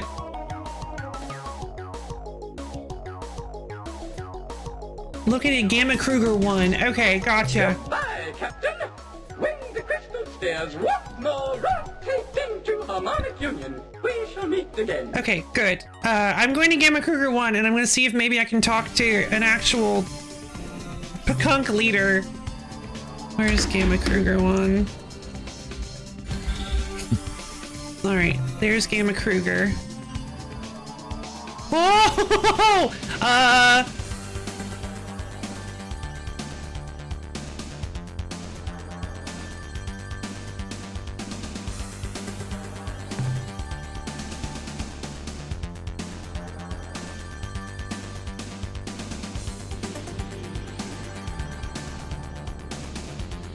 Okay. I'm gonna head to Gamma Kruger 1. No, I don't want to talk to you. I don't want to talk to you. Leave me alone. I don't want to talk to you.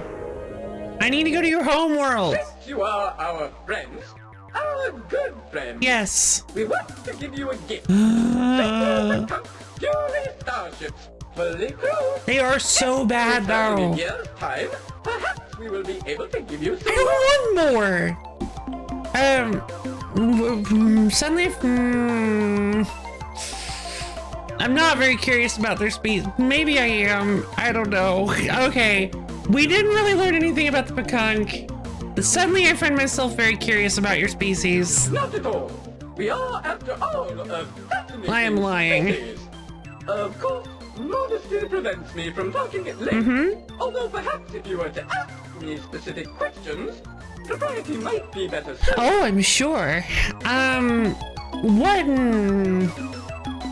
Is it true that you can really see into the future? Yes, it's a wait. A vision comes upon me. A shining light. A crack in the egg. A swirling vortex. A tunnel. I see my past lives. Your past lives. More shining light. Ah, there it is now, the future. It's coming in clearer. Yes, I see tears. Tears of joy. I see. They are coming from our Yehot brothers and sisters who welcome us back to the nest. Wings outstretched, beaks stuffed with grass. That is not. Soon we shall return. Soon. Don't do that, please. You're gonna die. What can you tell us of the history of the Pekunk? Ah, an intelligent question. But where Not to really. begin? Surely you know that we Pekunk were once one and the same species as the Yehot. I do. Yes, it's true. We were once brutal birds of prey, oblivious to the No, mysteries of not even magic remotely. or the 7 dimensions of psychic beings. It was not until Winky Winky Binky Birdie sat on the mystical egg of ice-like temperature and gave the original squawk, ruff, ruff, ruff, that our transformation began. It was the squawk, ruff, ruff, ruff, that triggered the harmonic oscillations that would lead us to become the enlightened aliens that we are. Every single time I interact with these guys, it's just melts my brain. What about the Yehot? Are you friendly with them? That depends on how you define friendly. I define it as friendly. We love our Yehot brethren, whereas they open fire on our vessels on sight. So you do know that. Fortunately, our psychic abilities allow us to sense the deep, abiding love, and yes, even shyness in our Yehot brothers and sisters. They have no love for We you. must have hurt them when we left so long ago. Soon, though, it will be time for the loving reunion, as our destiny is fulfilled, and we are once again reunited as one people.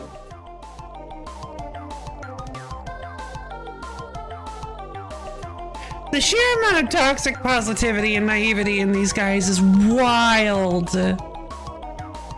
Just a vitriolic best friends relationship. Oh, definitely, sure. What interesting things can you tell us about your culture?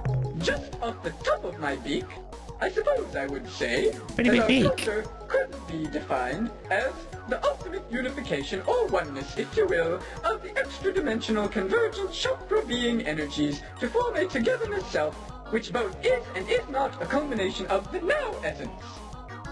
Ah, perfect. Very informative, thank you. Do you refer to the now essence as an extension of the cosmic whole or as a subset of the totality of oneness? An excellent question. The answer is in itself an answer containing the explanation you seek. And more. Let me say, the revelation includes the mystery of pyramid power, which is merely a subset of the greater and more general pointy power. Pyramid power. UFOs and FOs are significant, but their role should not be overplayed. I'm sorry, but I can be no more specific than No, I fully understood what you were saying. That's totally okay. I totally get it. I resonate with you on a spiritual level. Our oneness of being is refined to the point of subattitude. Truly, truly, I resonate with you. I see you. Yes, you are right. I should be careful not to overwhelm you with my... I'd love to hear more about your culture, but yeah, would you look at the time? Bye! Yes, you are right. I should be careful not to overwhelm you with my psychic intensities. Perhaps we could talk about something less overwhelming, albeit less interesting. Indeed. Would you mind if I asked you a few things about the Ilrath? Why should we mind? We bear the spidery creatures no ill will. Not at all? Without darkness, there is no light. Without death, there is no birth. That's not necessarily... And thanks to the Ilrath, there's lots of birth. This is just my impression, but they seem rather hostile. Why is that? We have delved most deeply into the dark and greasy heart of the Ilrath. And what do you suppose we found there? Well, we found a torpid, vile, malign, odious, spiteful spirit. Right, no surprises there. Not at all. What did surprise us, though, was what we saw when we regressed into the past lives. It turns out that in their last lives, the Ilrath were all shining beings of pure light and blissful love. They had reached the pinnacle of spiritual evolution and could go no further. They were perfection. And then, somehow, they got just a tiny bit better, and wham! They were all of a sudden totally evil. Yep, stack overflow. Get too perfect and you wrap right around to evil. That's why we've become strive to be perfect, but always do little bad and annoying things to keep from ending up like the Ilrath. I had totally forgot about that, actually. When was it that they started attacking you? Well, that's easy. It was exactly 27,000 rotations of the 7th planet in the house of Party-Fum. Ah, yes. Party-Fum. We all know that one. Constellation of Bis, of course. Body of Shamlathul, which was really only a Partial alignment. Right. That makes sense. Yeah, okay. Yeah, about 8 years ago. Yeah, okay, fair enough. How are you faring in the fight against them? We have calculated that at our present rate of attrition, we will exist only on the spiritual plane in a matter of a year or so. Oh, fantastic. Of course, the physical realm does hold a certain coarse attraction, a material quaintness, if you will. We will be somewhat disappointed to have to leave it. Okay, so is there any way to stop the Ilrath? An interesting question. The answer would be yes. If some benign and loving, yet incredibly destructive and powerful force were to simultaneously rip off all of their legs and drop their putrid egg sacs into steaming pools of molten metal, that would have the desired result of ending the conflict. But I jest. Of course, I bear the Ilrath no ill will. How could I, when I'm filled only with love? Holy God. Let's talk about something else. Yes, you're right. Why dwell on the heinous Ilrath when we could speak of flowers, rainbows, fairies, and crystal magic? Do you know, for example, that there is an invisible fairy spirit at this moment sitting on your head and making humorous faces at me? Ah, the mysteries of the universe. Try to understand them, but can you? No, they're mysteries. Yo! Welcome back! We're here to say yo before saying goodnight. I getcha. Good night once again, Abyo! It's great to see you. Love to is an acronym? Yes! Living off of very evils. Leaving orderly violins everywhere. Leaving old violins everywhere. Last office veering east. Back to cook salad and spinach fillet. Whoa, that sounds delicious! Cordon bleu. Cordon bleu. Cordon bleu. Cordon bleu. I think that's closer.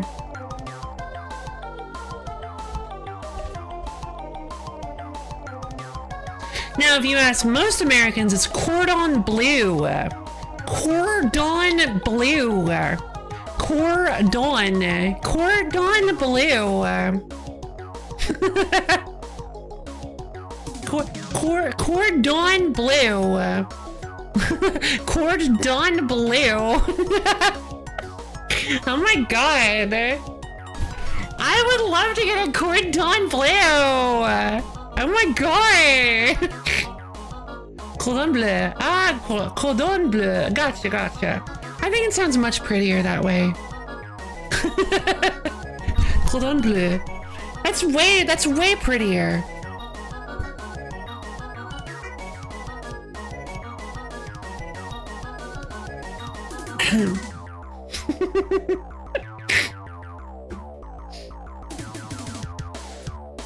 You're blue now. No!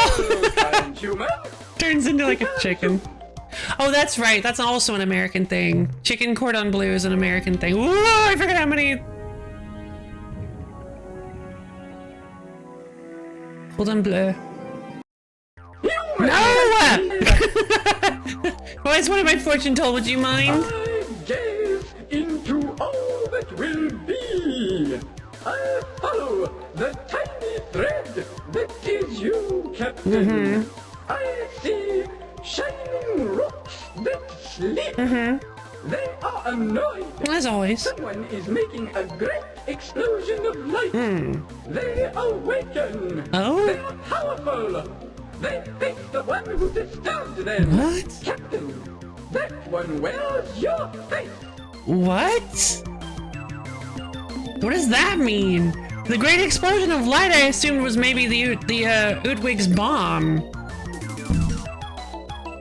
Cordon bleu. So what exactly is a cordon bleu? Like what? Like the original. Okay. Cordon bleu.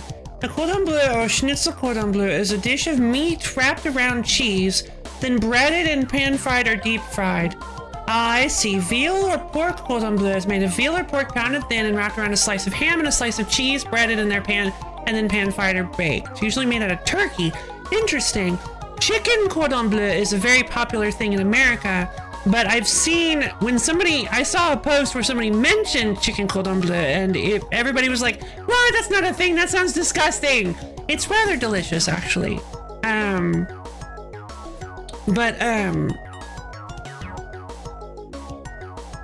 Yeah, it very much looks like the standard picture you get when is a chicken cordon bleu.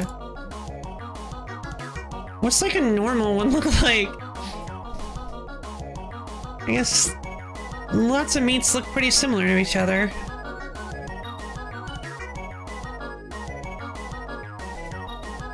I used to not like cordon bleu for a while until I got to eat the good stuff, and that's fair.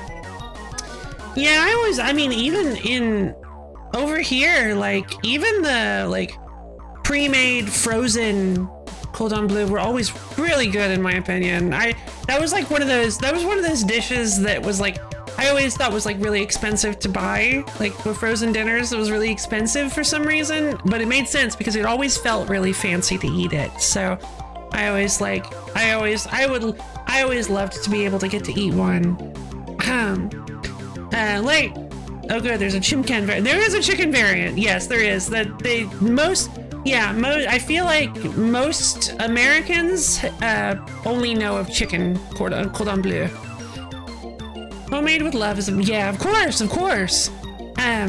But it's a lot. Again, like I've mentioned in the past. It's a lot easier for me to eat any meat dish. Most meat dishes I eat end up being like prepackaged frozen dinners, frozen meals, because I'm very uncomfortable working with raw meat. But yeah, I mean, I think it might be fun to just make like a homemade cordon bleu to try it. What sauce do they usually use? That's a way to make chicken cordon bleu. Involves breast pounded until thin, layered with ham and cheese, rolled into a log, chilled, dredged. Okay, what sauce goes on top? Because they're pouring a sauce on top. That looks like cream gravy. What?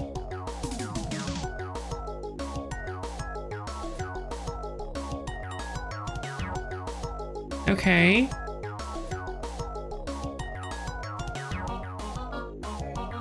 Oh my god, this is just the most...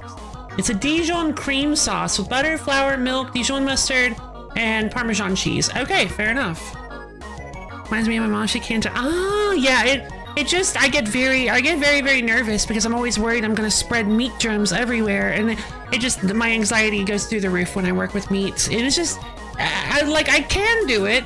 I've done it in the past. I've even done some... I even did like a themed dish one time. Well, I guess it wasn't themed for a specific reason. I just made like I made like a dish specifically for eating during a stream that it used raw meat. It was darn, what were the name? Pelmen? Yeah, pelmen. They're like little pelmeni.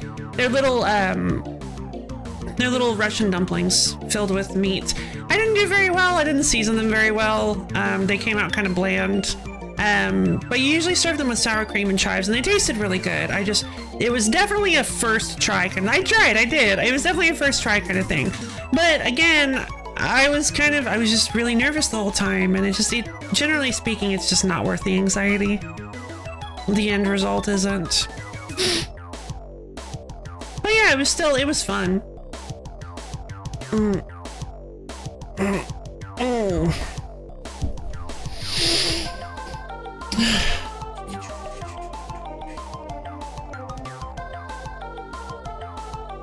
Okay, well, I am still hopelessly lost. I don't think we've made any progress. Captain, avoid being disincarnated before your soul is adequately prepared for the transformation. Okay, fair enough. Adios, Pacunkos. Bye, Captain. When the crystal... Yeah. Alright, well, in that case, I guess we're leaving.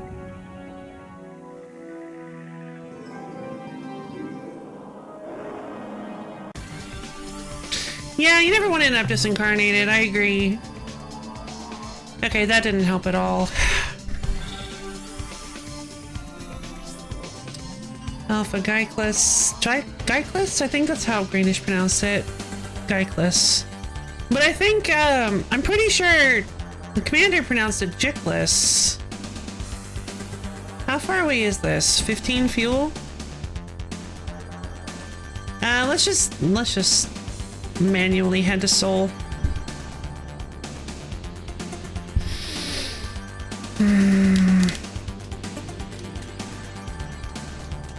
I think my load's pretty light this time around. But I'd still like to stop and fuel up a bit.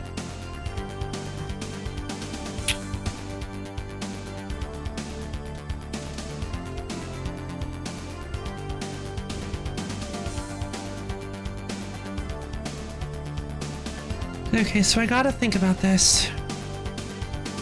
Maybe the airloop can help me. I don't know. I don't know what the answer is.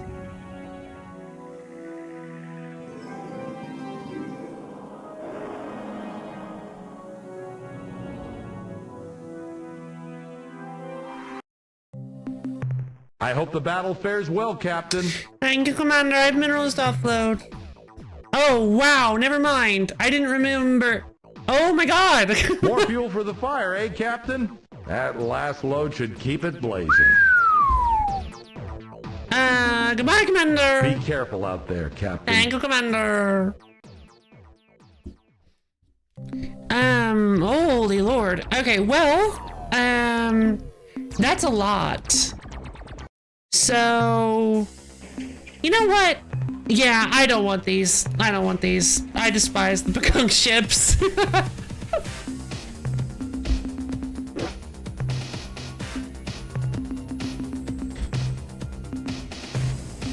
Yeah, I can make Zokbot Stingers and Earthling Cruisers.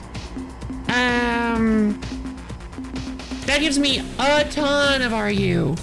So, alright, let's go back up to 50. Then we'll set these up as batteries.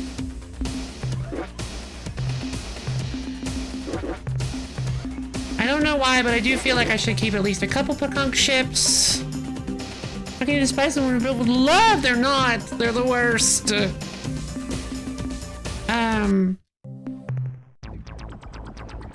Okay, I do need fuel. Alright, so that was like 3,000 RU. Okay, we need a tracking system. It's absurdly expensive, but hopefully, maybe, this will allow our bullets to kind of curve a little bit more. I'm not sure. Maybe it automatically turns me to face them a little bit more. I don't know. I'm thinking we have to test these out. We have to test this out and see how it works.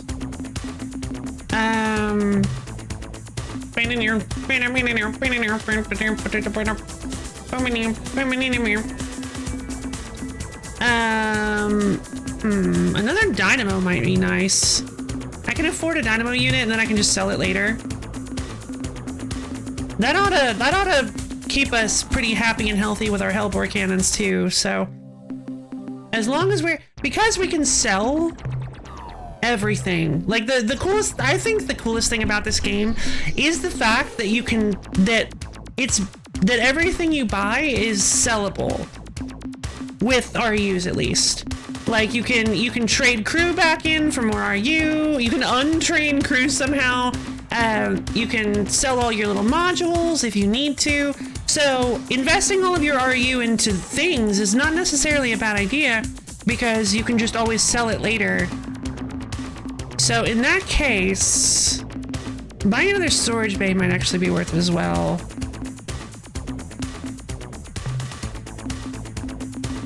Crew pods are 2,000, so I can't buy one of those.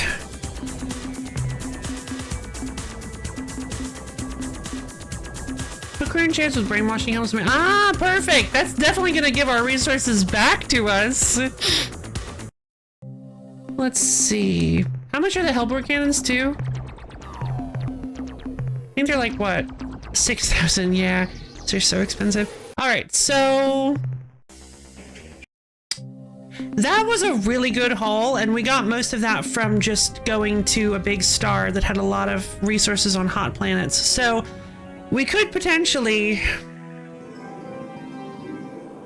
Beta Arai. I don't know. What is this? Camelopardalis. So the Camelopardalis system, here's another yellow star. There is another giant yellow star here, Alpha Eridani. Fornacis. Delta Fornacis. Alpha Fornacis. I don't know what a Fornacis is, but it kind of looks like a pointy snake. It kind of looks like it's got like a little body, but it's also, but then it's right over here. There's no way that's the case. I don't know. What is this? This is Chameleonis. Long, thin creature that swallowed the giant beast. That wouldn't be Chameleonis, would it?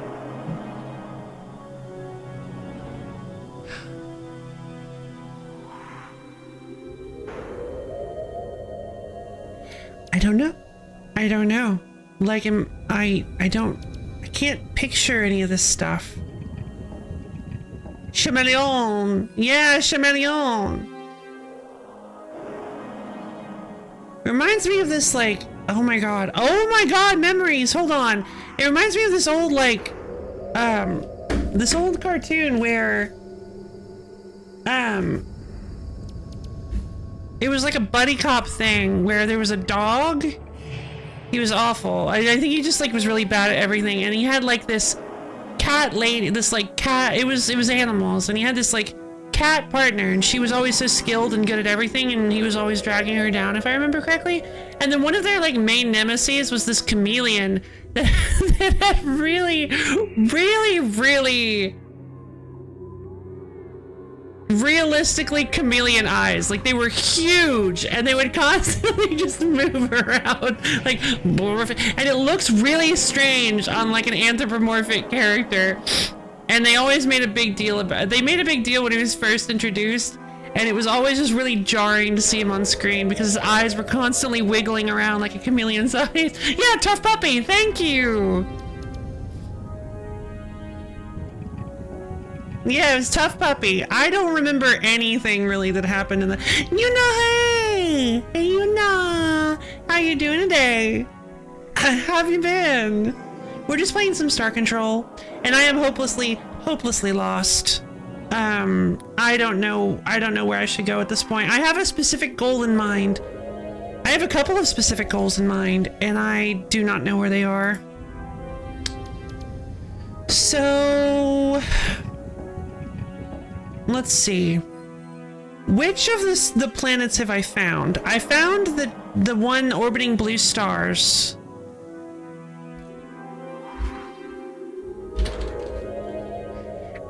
Did I find the Zeta Sextantis one?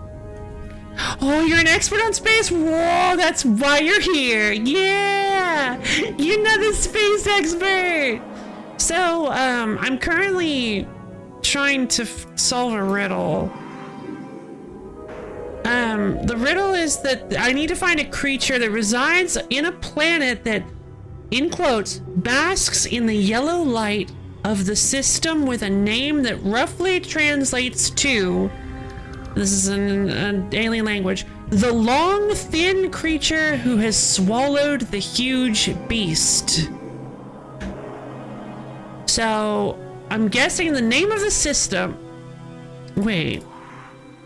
Oh, wait, no, because the description of the planet, I think it's the description of the planet was... No, the name of the planet. The name of the planet is the long, thin creature that swallowed the huge beast. Wasn't it? I think it was. If that's the case, then looking for the actual picture of them doesn't... or looking for the actual shape of the stars doesn't seem to matter, right? That's why I thought it was Gamma Serpentis. But apparently Gamma Serpentis is just not the correct choice, and it's a huge pain to go to Gamma Serpentis, so I'm glad that's not the case. Beta Orion.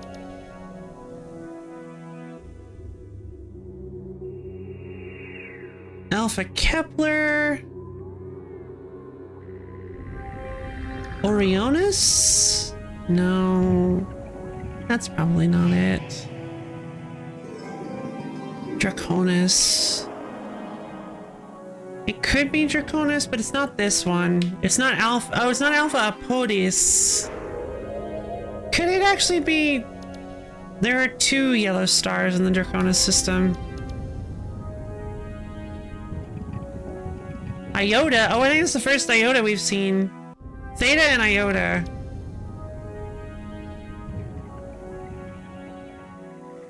Also Delta. Delta Draconis here is also yellow. don't know. I gotta go to the little streamer's room real quick. I'll be back in just a few... I will say it's really hard to figure this out, so you're not... Oh my god, thank you. That's actually really reassuring. Thank you, Bars. Okay. I'll be back in just a few minutes.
again! I'm so sorry for the long wait. I have been, yeah, full honesty, you guys. I've been, helping a friend with something that has been kind of occupying my thoughts a lot. So, and I find myself easily getting distracted with it, even during times when I'm doing other stuff. So, sorry about that. I got a little bit distracted. But we are back with some, Quan Masters. I don't know what to do! Me too, thank you. I don't know what to do. I don't know where to go. I feel like I want another hint because I don't know. And I really want to get the show fixed, but I don't know if I want another hint because soon.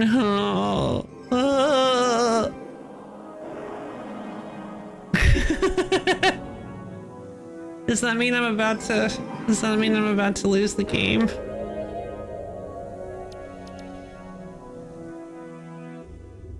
Do it. Only hint should be quadrant of the map. I mean, I guess.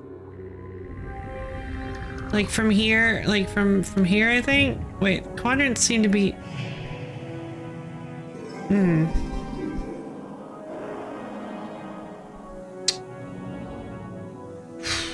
Beta Canstry. Problem is, I feel like I think I'm just gonna go talk to Zax. I'm gonna go talk to Zax and see if I misremembered what he said.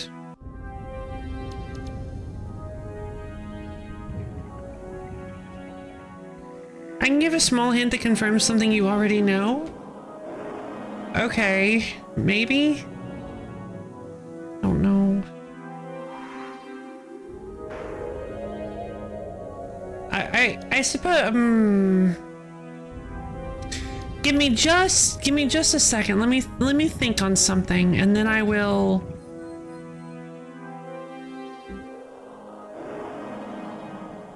Absolutely.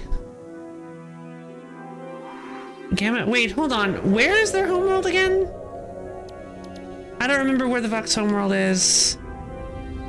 Is it Gamma Sextantis? I think it's Gamma Sextantis. Oh wait, Zeta Sextantis is in Fox space.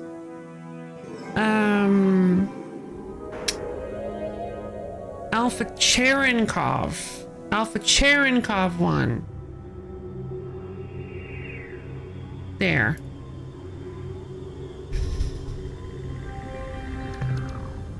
That's gonna take us 25 fuel units. That's fine. I think we can do that.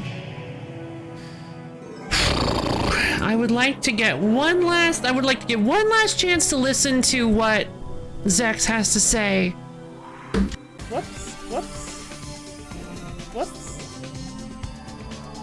Oh, there we go.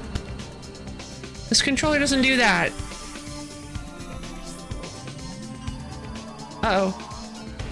Oh no.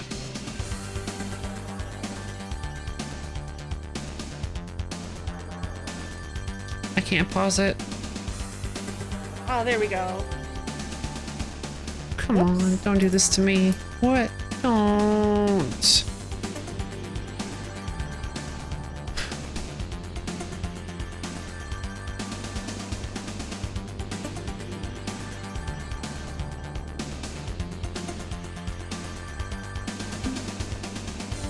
Not again. Hold on. Did I have to... Okay. Cyborg.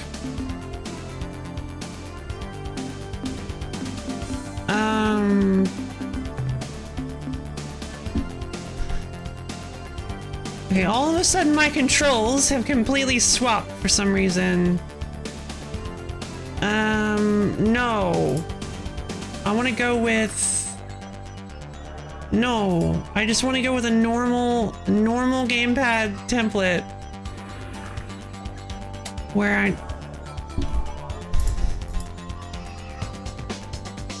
Now I can't control the game at all. Okay,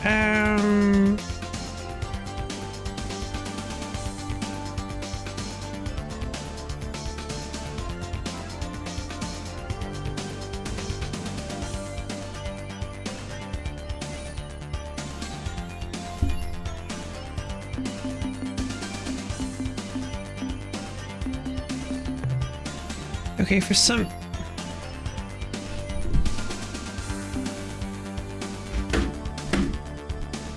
Okay, for some reason my controls have completely changed and I need to...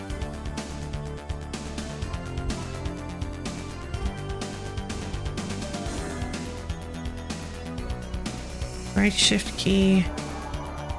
Okay, so R1 is the right shift key. What about R2? Right control key. What is this? Okay.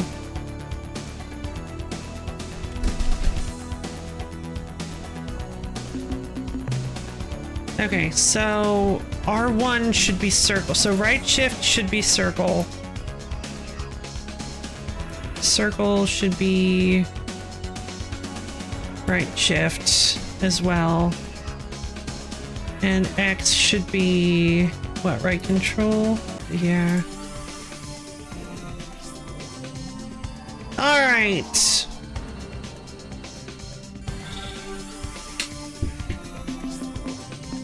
I am the master of my fate. Nobody tells me what to do.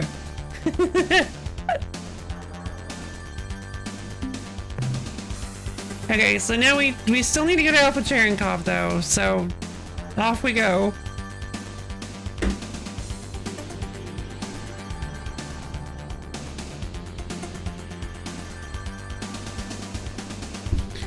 So am I just about to get, like, I don't think I have much time left. I think I'm about to just lose the game. Fog and crocodile? No idea. Seems rather random. I guess I wouldn't care. I'd say, hi, your fate, I guess.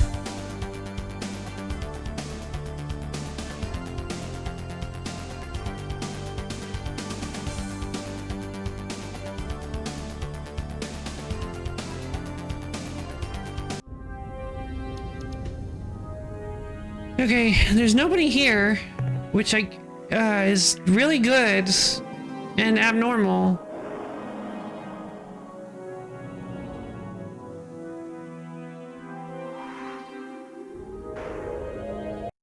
Why am I so blessed? My favorite friends, the humans, are back. The humans are back.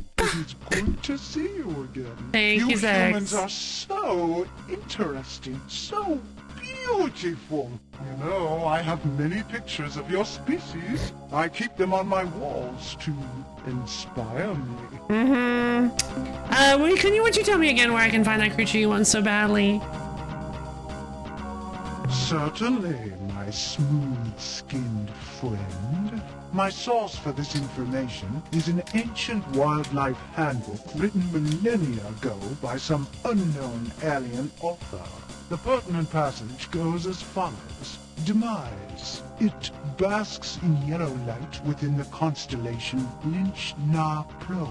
We've translated Lynch-Na-Pro to mean approximately Constellation. a long, thin creature who has swallowed a huge beast. I'm afraid this is all that I know. I hope it is sufficient. So the name of the constellation is the Goodbye, long, beautiful thin human. creature who has swallowed the huge beast.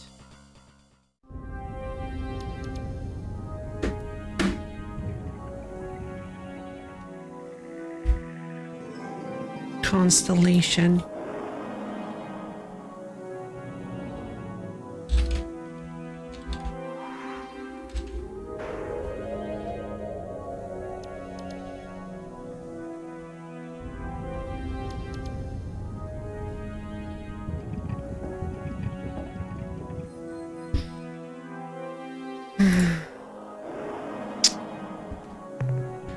Okay, well in that case, I guess we have to go through all of the constellations.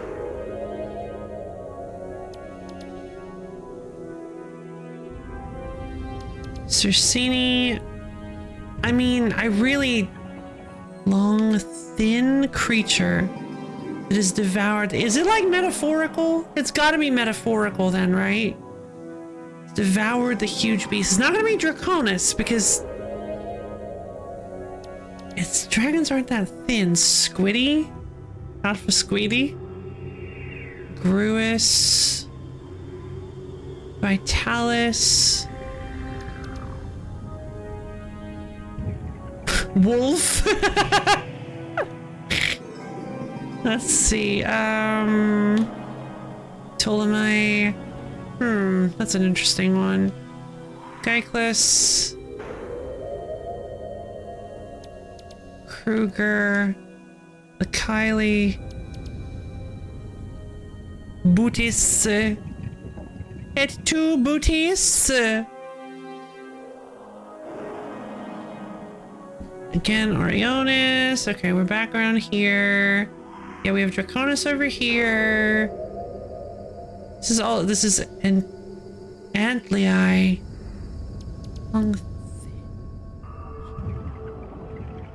Yay! Melibus free! Oh, that's what you meant by soon. Lensis. Jeez, I'm so sorry. Yades. Groombridge? Probably not. Aquilai. Melibus free! Yay! Libri. Not Horologia. Although... No, I'm like, the waist of an hourglass is pretty thin, but it eats a lot of sand. Me playing connections. Eridani. I really hope it's not in the Koros system. Or Koros space. Chameleonis. Crucis. Craterus. Camelopardalis.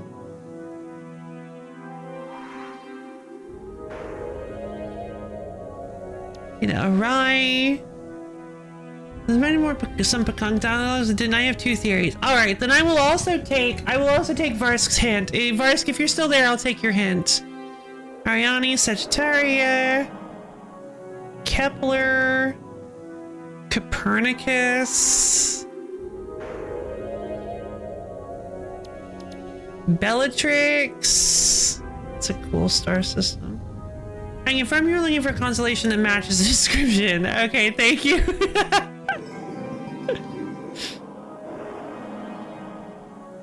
Alright, what are your theories, Metabera? I feel like it's the original game came with a star map and the physical Oh.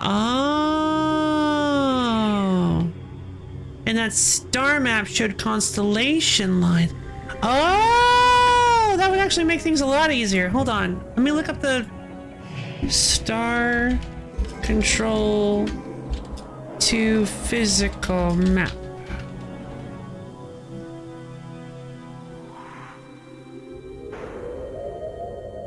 Whoa! Wow. Let's see, okay. Save image as... Oh, wait a minute, wait. This also shows territories. Wait a minute, I don't want that.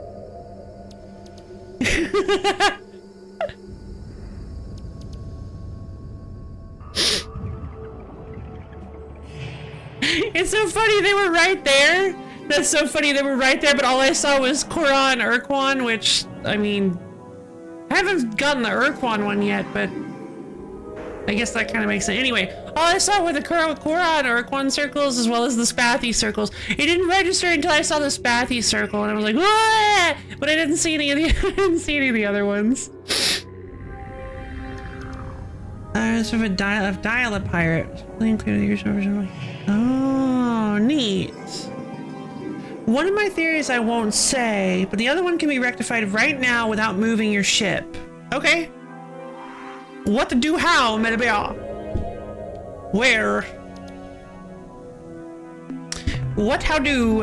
Help me. Huh? Whoa!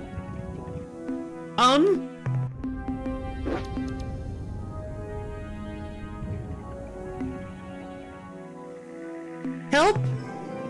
Wait. What did I do? Captain, you are back so soon. We had better be discreet. Or my countrymen will begin whispering about us. Did you tell me where I can find that creature you want so badly? Certainly, my smooth-skinned friend. My written goodbye. Okay.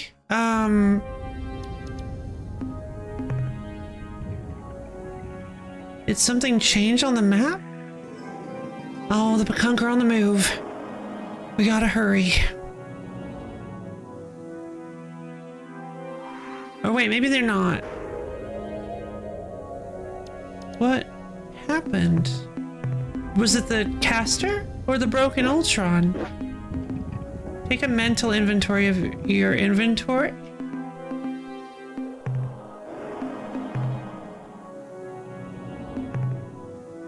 I have the quasi-portal, I have the broken Ultron, and I have the Umgot caster. Is it the caster? You can't use it in outside of hyperspace.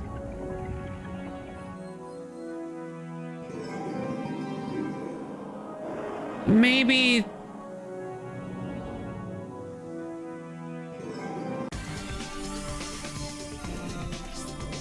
And you have something else?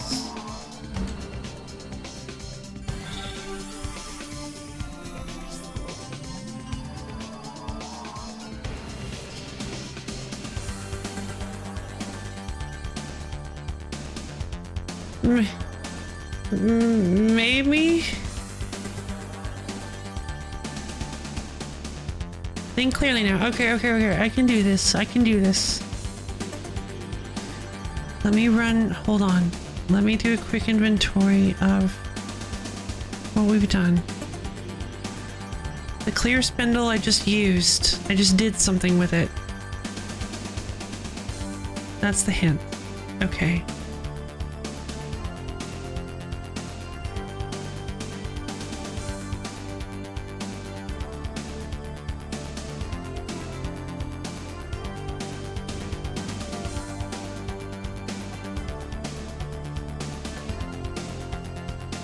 Is it my ship?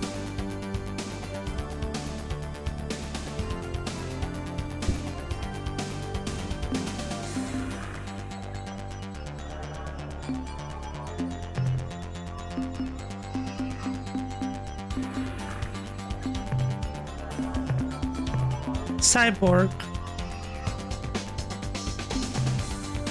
I do not know what cyborg do. I will turn on plus, on double plus. Okay. You have to visualize your goals. Visualize your goals.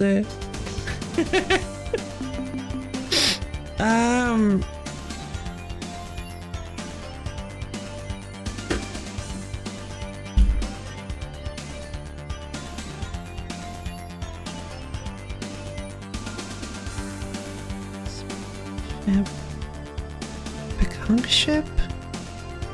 But what would be important? The Quan locations of previously known races. I wonder if the star map is included in the local files for this release? I see. Okay. But anyway,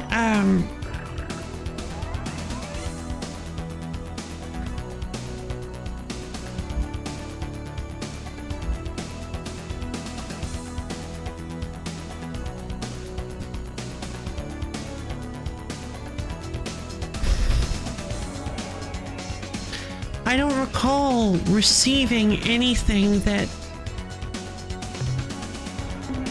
I don't recall receiving... Using the broken Ultron would have had the same effect. So now they're not broken anymore? So it was one of the pieces for the Ultron? But I thought I mentioned the Ultron and you said that wasn't... I had something else.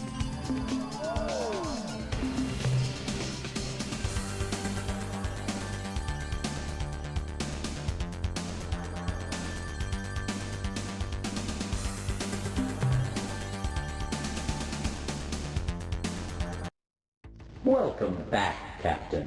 You are our favorite customer. Hey, Greenish. Now, what can we do for you today?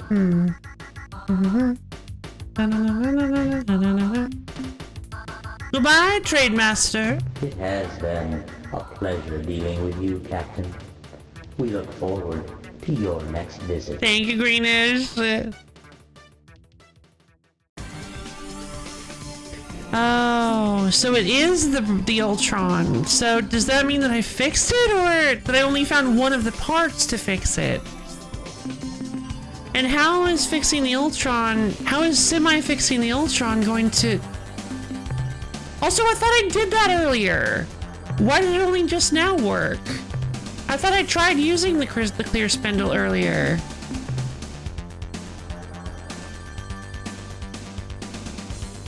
Now, who else can I talk to get the other pieces?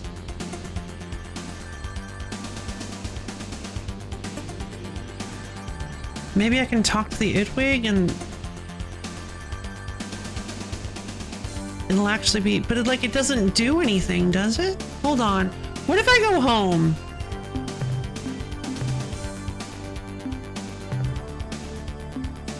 Maybe... I'm gonna go home and talk to...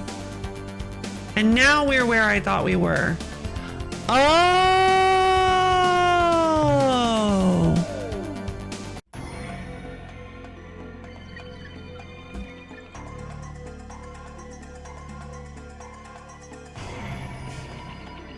Well, then let's try it now. 492? That's what I thought. 492 by 492, baby. Back to the Bakunk we go! Let's go talk to those lunatics. Lunatics. Get it? Loons. I think they're on the move. Oh. Please don't do this. Hold on, what if I go to... Where's their homeworld again?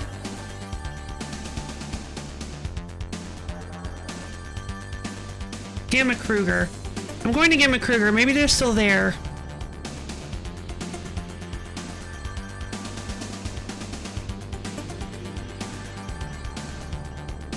Nope. Wait.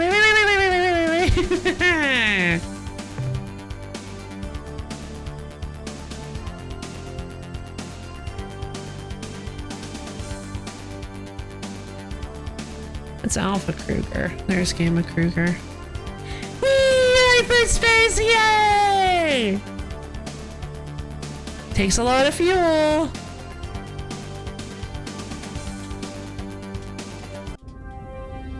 Hey guys, there's a lot of you here. I desire to speak with your... I desire to speak with not... Oh no! We are dedicated to returning home to heal our dysfunctional species structure.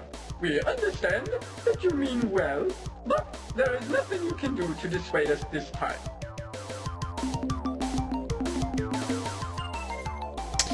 Yeah, no. It's not gonna work this time.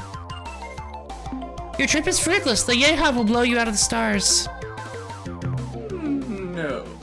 We are certain that our Yeha siblings are spiritually prepared for our reunion. Well, We shall proceed. see you later, Pakunk.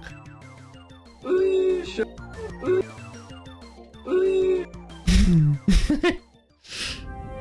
Alright, bye.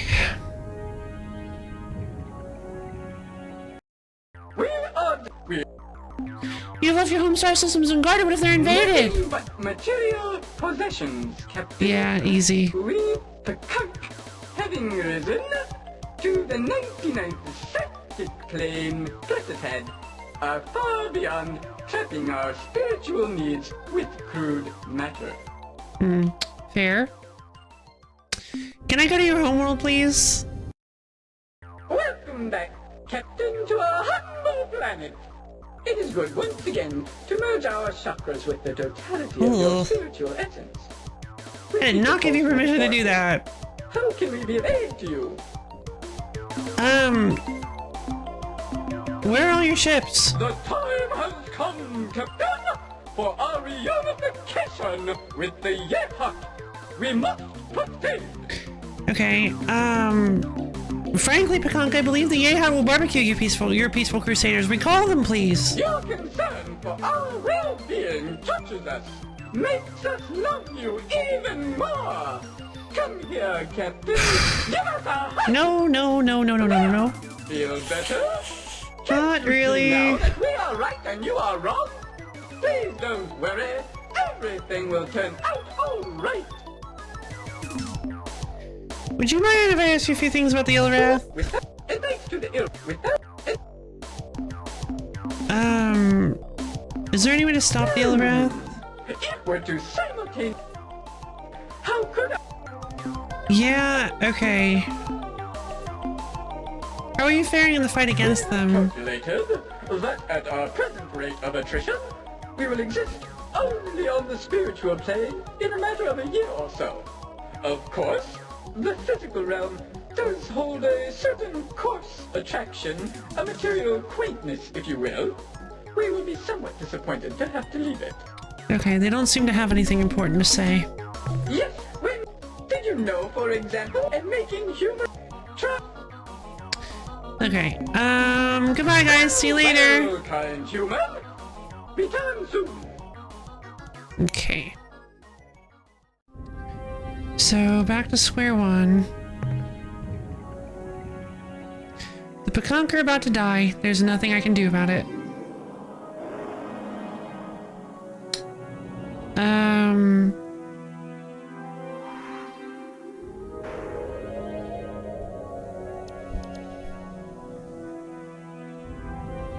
Yeah, I don't know.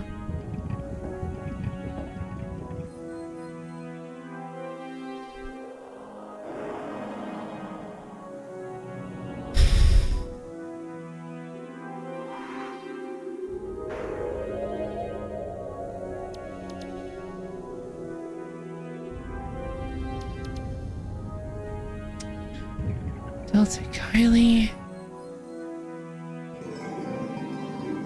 Lenses.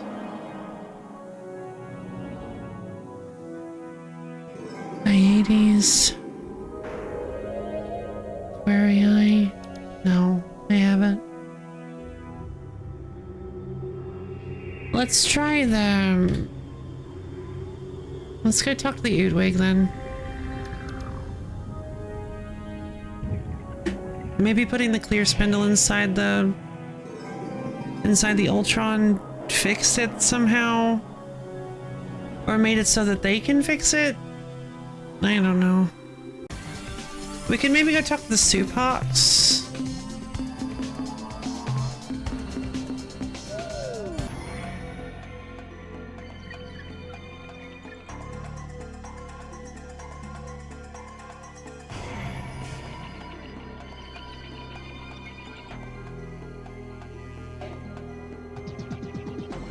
.530 by 528.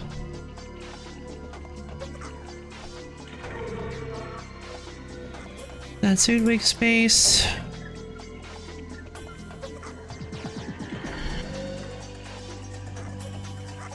Okay, so I'm gonna see if maybe I'm gonna try talking to the Soup Hawks again, and if they don't have an answer, I'm gonna try talking to the Udwig, and if they don't have an answer, then the Pekanka are dead. And I don't know where else to go. I don't know what else to do. Hello, Voyager. May the light always reach your lead. Thank you, Soup Hawks. We have fixed the Ultron. Great! Oh dear. It is true that you have repaired the Ultron.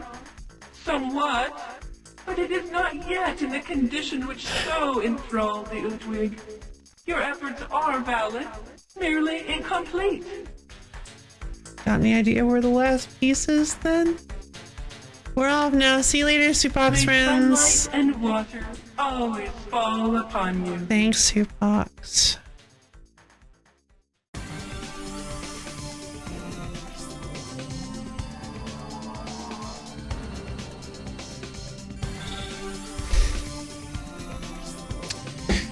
Alright, well, let's go check out Zeta Sextantis then.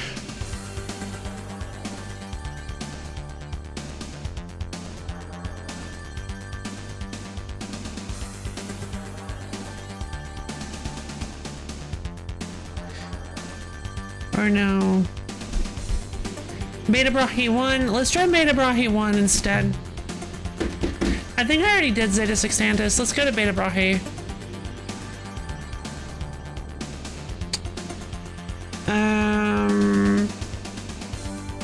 I'm gonna need to teleport for that. I have a good location.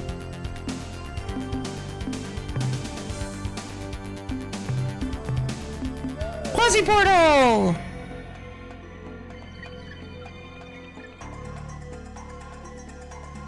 Let's see, Camel Pardalis. So we're going 476 by 496.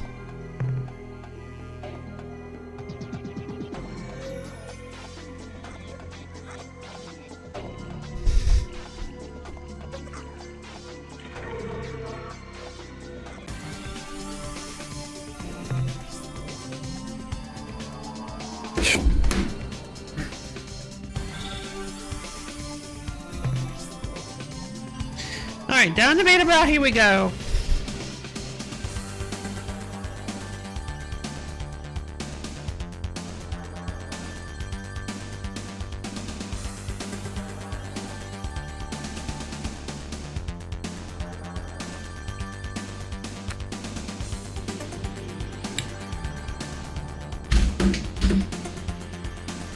I guess I could try to find some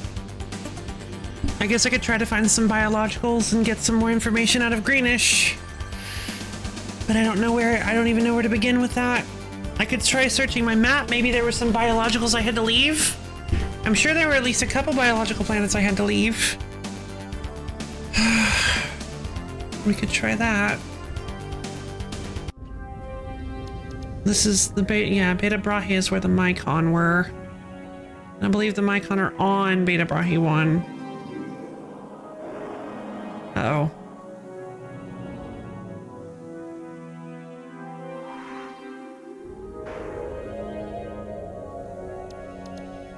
Oh, that's not good.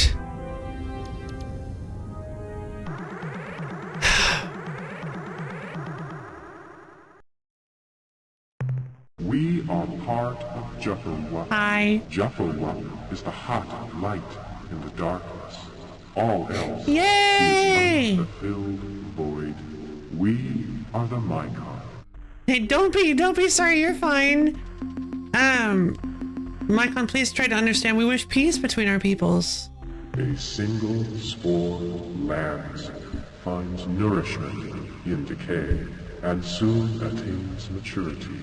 In turn, it exhales a cloud of new life, 1,000 spores. Each lands, finds nourishment in decay. So progresses Jufferwuck. Fantastic. Don't trouble yourself. I'll see myself out. Jufferwuck fills in my fibers, and I grow turgid. Violent action ensues. Jufferwuck. Relearning a save would be ideal. Yeah, probably. Oh, I'm trying to... Why can't I... Oh god, I don't know what control I need to press to escape. Because it's not control. It's not the same as... I can't... And I can't attack either! Oh god!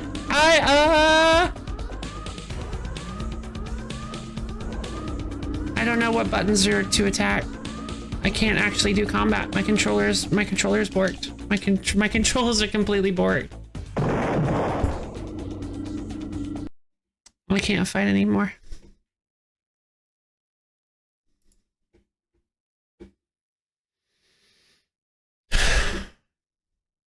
Disable Steam input.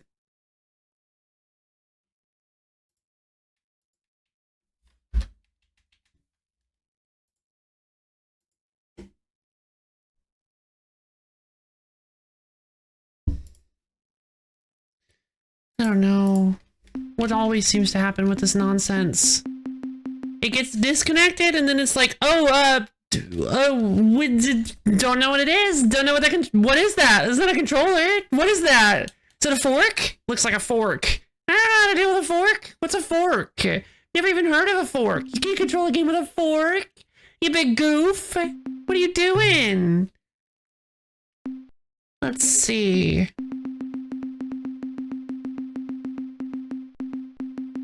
Turns into a pile of limes.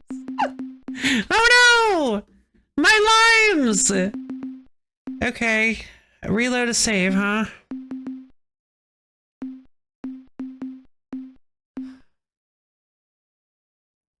I don't...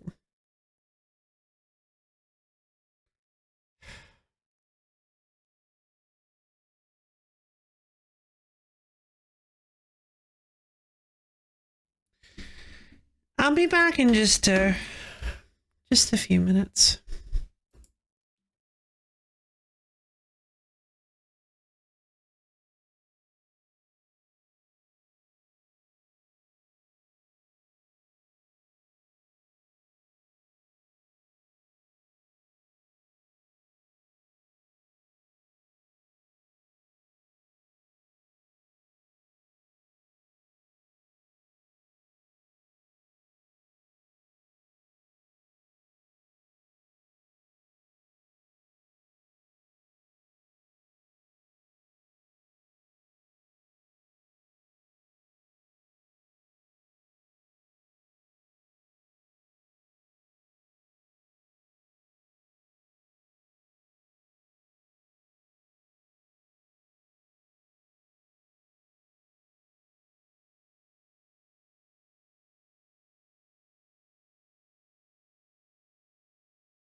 I don't know what to do with these controls, but I'm going to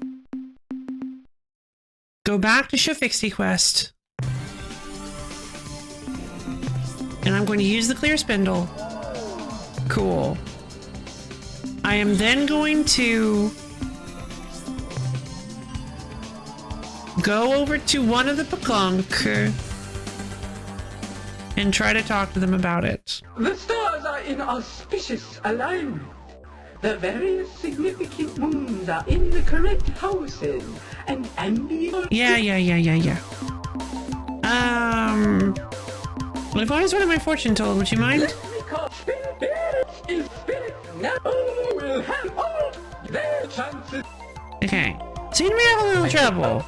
Gobbet Stone. Disgusting. Only sometimes. What's the point? Even the next without anything to see. What's news? If there was such a as it is, everything is for a reason. Just waiting. Okay. Wait. Might be a fortune script is my theory? Okay. Let's give it a shot then. You're probably an Ilrath, huh?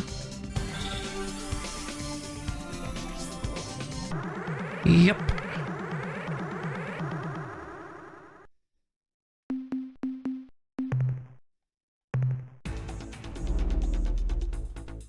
Okay, I can't. Oh my god. Okay, so now I changed it so that somehow the X button allows me to fire. I don't know.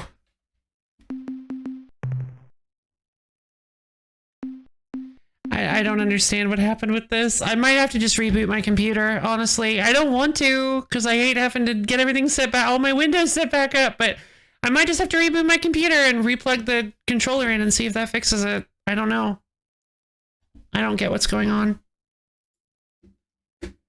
It might have. I don't.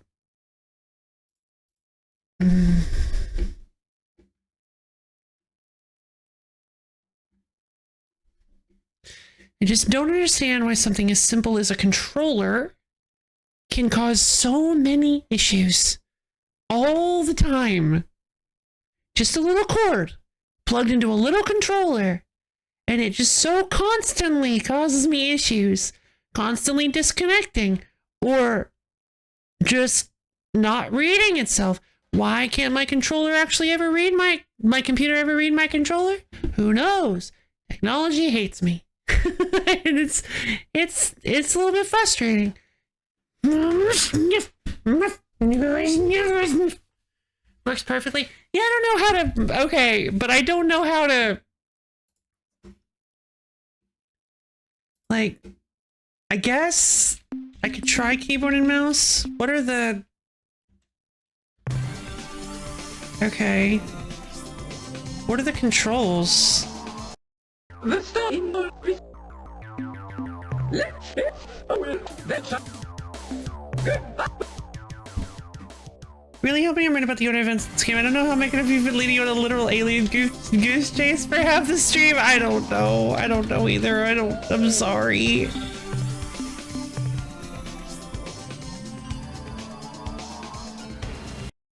I see you are not surprised. Amazing film filled, perhaps. Fortune told? Someone is making A great explosion of light. They awaken. They are powerful. They face the one who disturbed them. Captain, that one wears your face. That sounds like the Oodwig.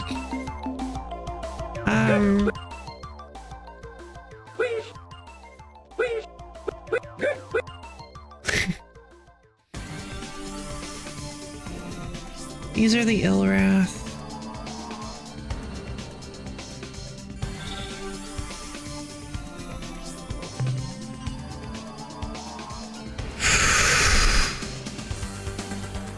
I know all, but cannot say that's fair. So, fledgling, you have returned for your spiritual training. You seek to be as we Pekunk are. An admirable if somewhat naive goal. Of course, as a loving parent, I must push you from the nest. Push you. Try as you might to cling to the side, I must step on your fingers and kick you over the edge. Oh my god. But I cannot. I see those sad human eyes, and I must give you my love gushes forth. What is this? I've always wanted my fortune told. Through the haze, I see beautiful humanoid women The siren? who have been driven from their home. I see a leg moving back and forth. What? I see their home planet. It is ill, infected with a burning disease. I see you handing the fetching humanoid female a piece of fungus. She is angry, but not at you, Captain. You are smiling at the beautiful woman. She is smiling back. I see you and the woman. I didn't know humans could do that. The vision ends there. Okay, so that sounds like I need to go to the siren. Goodbye, Captain.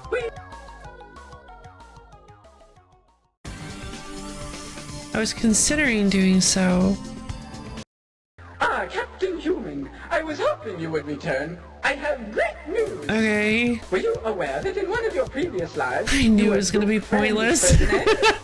It's true. And before that, you were the Egyptian god pharaoh Atum-Tar, the sixth. This is amazing, Captain. Just fantastic. Imagine having been so many important people. Sure. Well, to be frank, your case is not all that unusual. It just so happens that almost everyone's past lives was famous, rich, or interesting people. It seems that if you were a turnip farmer or a salesman or something boring like that, you aren't reincarnated. When you die, you just kind of sink. Oh my Isn't god. the universe a wacky place? It's a terrible thing to say. I always wanted my fortune told. Would you mind? Afraid that the spirits haven't been particularly cooperative in the past few days.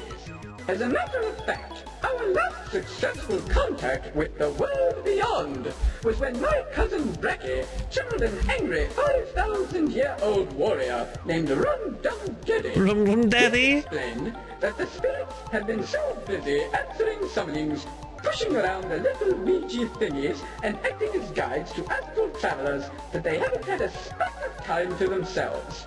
Through Bracky's voice, Rum-Dum-Diddy complained that we should all be more respectful of the dead and stop hassling them all the time and just leave them alone. Ever since then, we can't get squat out of the spirit world.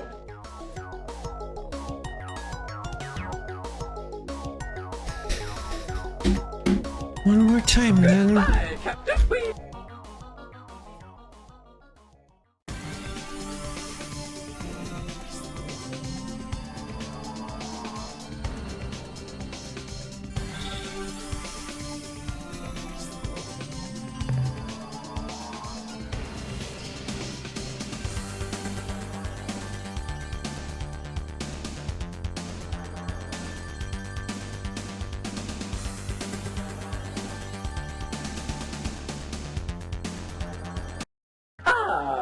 So once again you come to our region of space. All are welcome to our nest. We are the Kunk, and we cannot help but love all, share our joy, share our love. Are we not the Kunk? Yes, I said we were, and so we are. I must laugh and sing for the sheer joy of it. This is our way.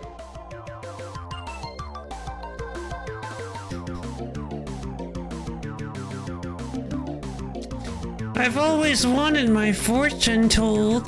Would you mind? Sorry, no can do. The spirits still refuse to answer our calls. I think they're on strike or something. Is there a way to force combat?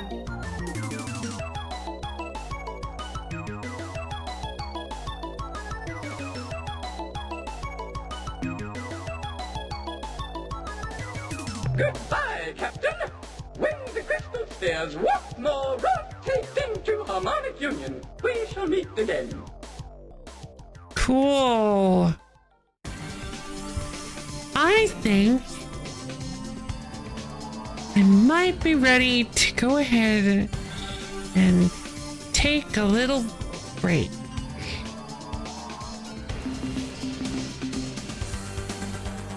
From Star Control.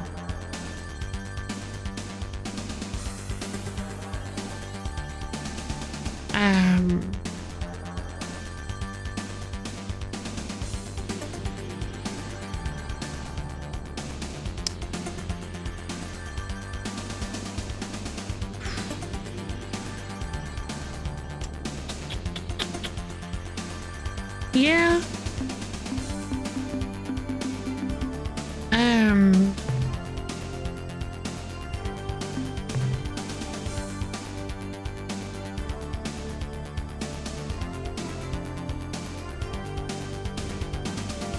This whole section has caused me a fair bit of frustration. So the Melnor maybe. Oh yes, definitely. Which means I gotta go and hunt down some biologicals to sell to them so that I can get the information. But in the actual timeline, the one that we are going to be going back to, the Pekunk are already pretty close to being dead. So yeah, the Melnor may tell all, they're fantastic. But at the moment, I seem to have wasted all of my limited time not getting the right information and stuff that I needed. So now I have to face the consequences for that. And I might not be taking that super well. So I need to track down some biologicals so that I can sell it to Greenwich and maybe eventually possibly get something that isn't something I already knew about.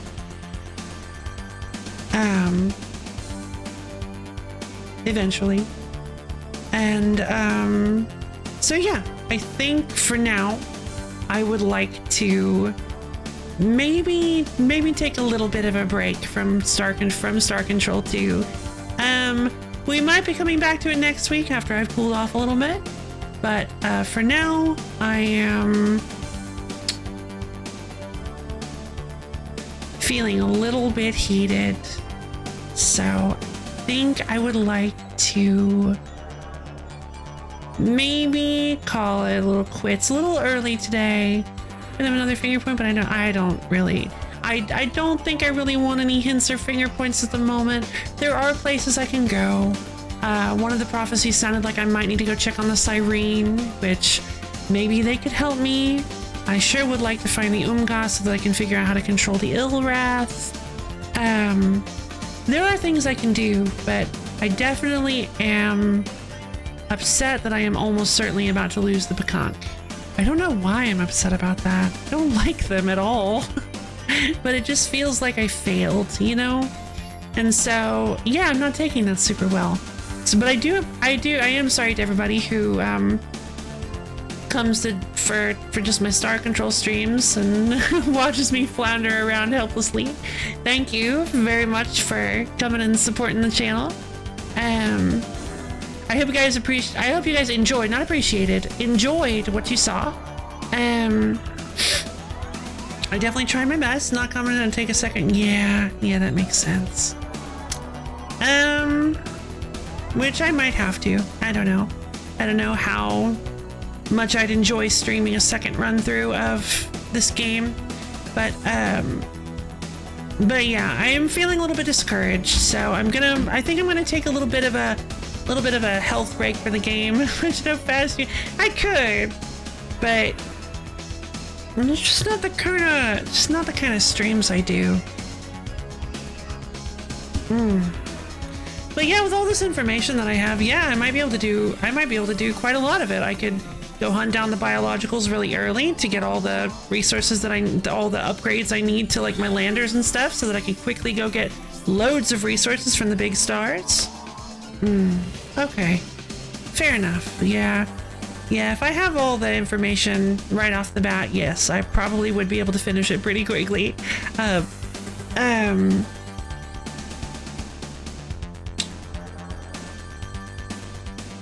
And so, yeah, I think I'm gonna go ahead and call this an early stream for today.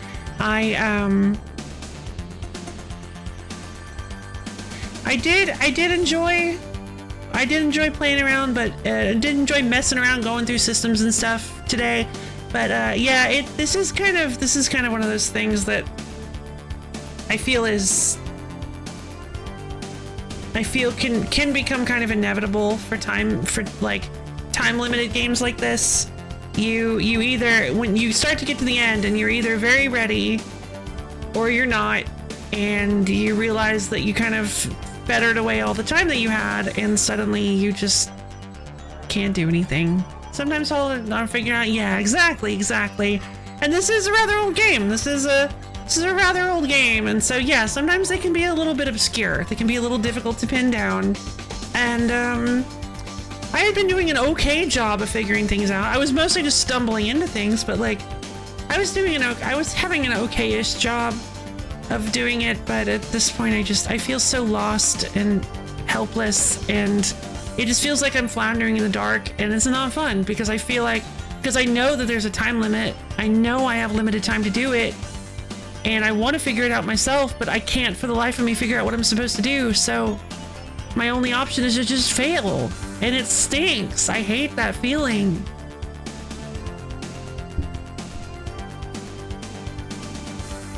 Like, if I didn't have a time limit, I'd be fine, just like, I'd still be a little frustrated, but I'd be fine, like, going to other things, and I'd feel fine going to other things and maybe seeing if some rewards from that pointed me in the direction that I needed to go, but they'll definitely help you. They just gave me nothing but information I already know. I bought 3 sets of information about aliens, and it was all stuff I had already figured out myself.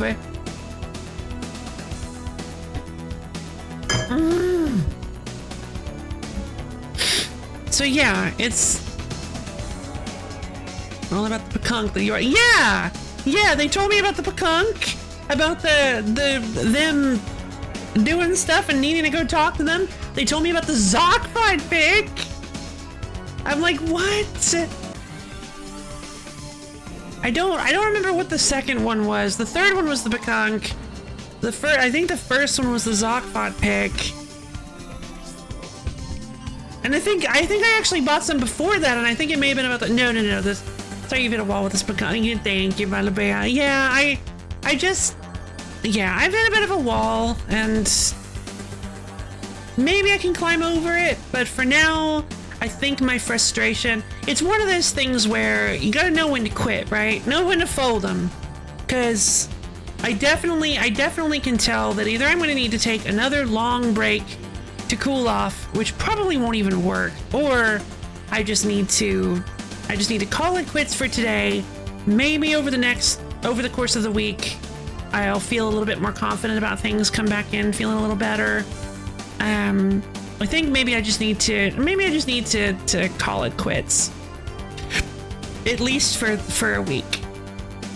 So yeah, I hope, and thank you everybody for coming. Thank you for dropping by on my stream. Kind of mad, let's put 3,000 plus planets on a 1992 game. It is pretty ambitious. This game is awesome.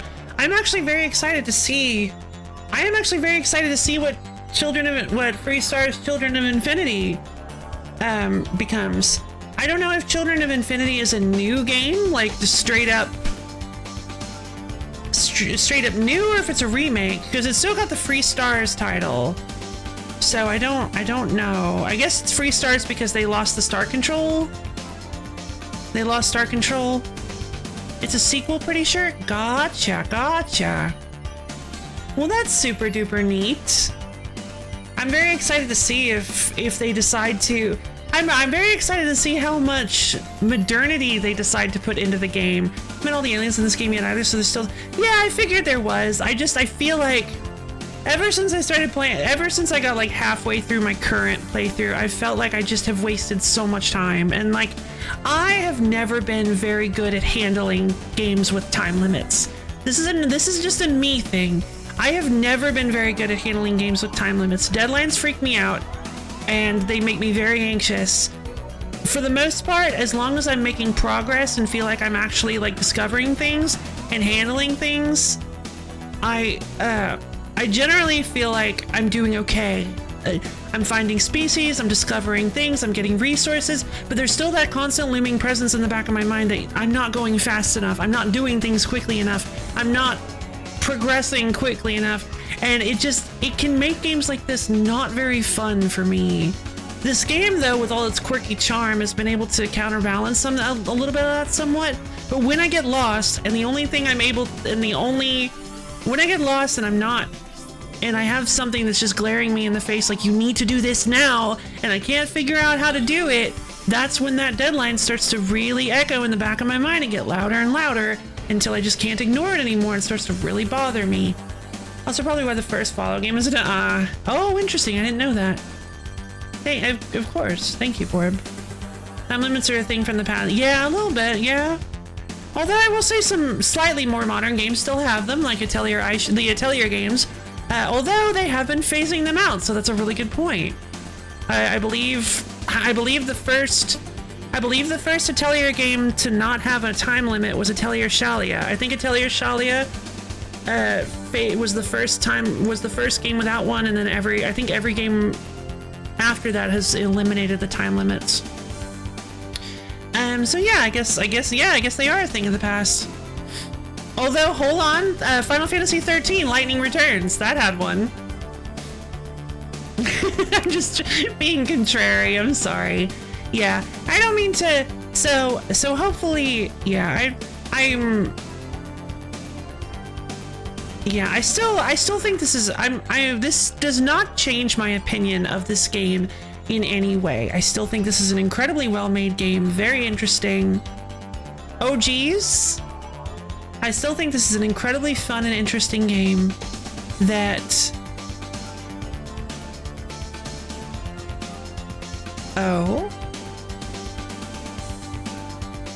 Oh. Is it like an old reference? Is it like an old...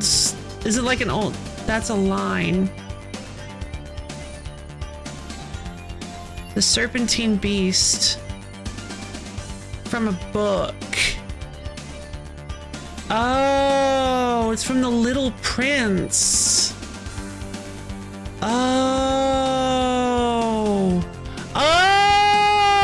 that's why they said an ancient novel from thousands of years. Can't imagine tell you at the time. Yeah, it's that's why some people don't like the newer ones as much. Now it's a hint you can solve. Oh. So what do I just look up The Little Prince?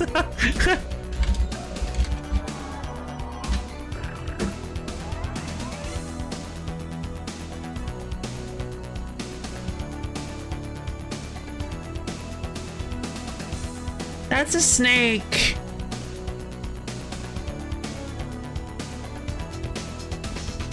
When I was 6 years old, I saw a picture that had a great impact on me. It was in a book called The Real Nature Stories. Is this the right book?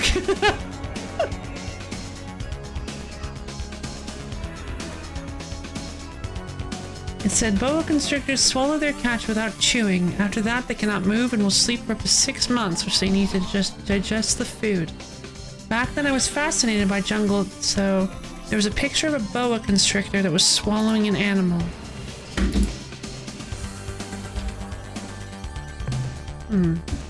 Booties.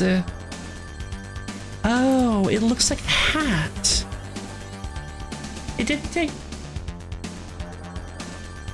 It said boa constrictors swallow their catch without chewing. After that, they cannot move and will sleep for up to 6 months, which they need to digest the food. Back then, I was fascinated by jungle adventures. It didn't take me long to draw. Oh, he's so cute. Didn't take me long to draw my first picture. My picture number 1 looked like this. I showed my masterpiece to adults and asked whether they were scared. Are we scared? Who was afraid of a hat? They answered. But I didn't draw the hat. It was the boa constrictor digesting an elephant. But because the adults couldn't understand this, I made another picture. I showed what was inside the boa constrictor so the adults were able to see it clearly. They always need everything explaining. My picture number 2 looked like this. It's a boa constrictor. It's transparent. This time the adults advised me to leave the pictures of the boa constrictor inside or outside and dedicate myself to geography, arithmetic, and grammar. So at the age of 6, I gave up the thing that could bring me a successful career as an artist. I lost inspiration because of the failures with both my pictures. Adults will never get the point, and it's too tiring for children to explain everything to them. Later, I chose another occupation. I learned to fly a plane. I traveled to all parts of the world. Geography was really useful. How long is this book, by the way? It looks like a children's book. And this is only a preview of it.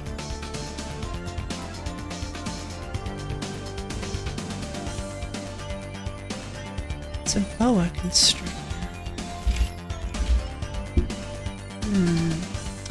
I mean, this is still pointing to Serpentis!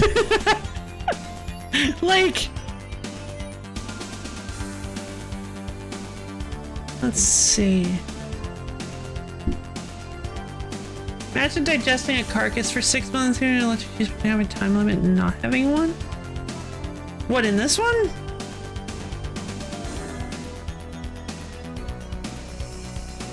How is this a preview? It's like the whole thing.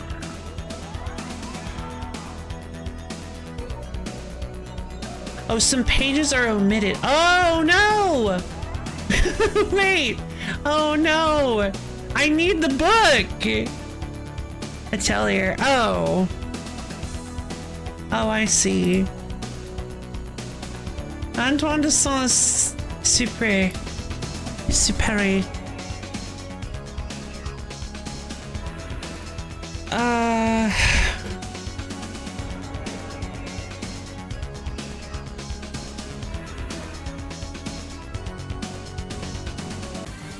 They also made a 2015 movie, which is interesting. We got a workshop calling. I'm gonna normalize calling workshops ateliers. Well, I mean, yeah, sure, why not?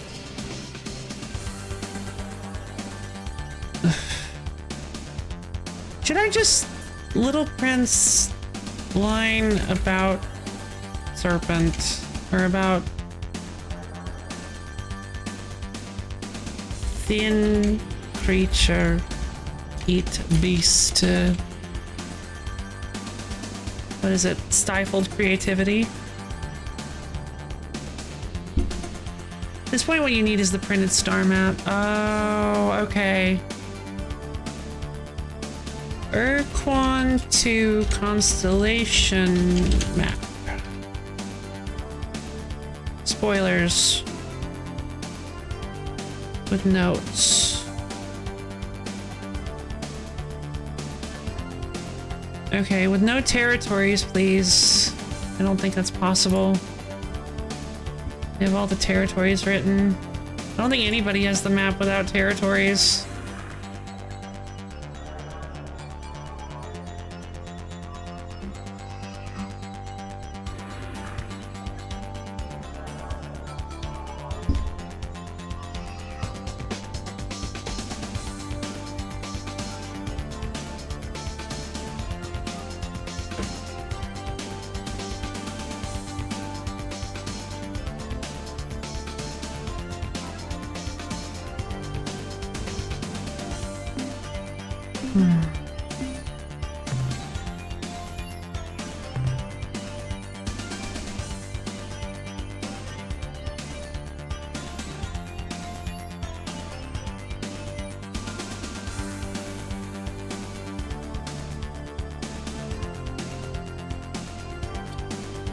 Miser, Volantis,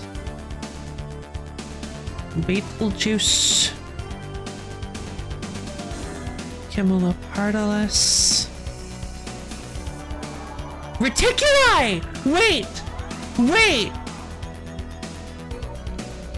There's no yellow star here, though. I don't think that's it then.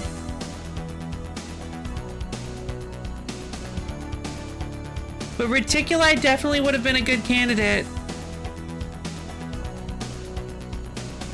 Darn. Pictoris. Puppies. Beta puppies. Why is it an open world action RPG? I think it's an... Wait, what new atelier?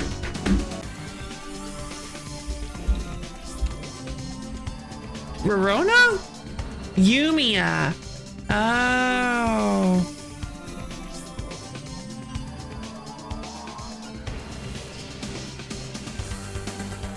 Atelier Reslariana, the Red Alchemist, and the White Guardian. No, that's just the mobile game.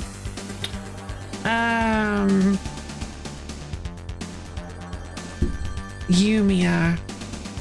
Okay. Yeah, they've been updating the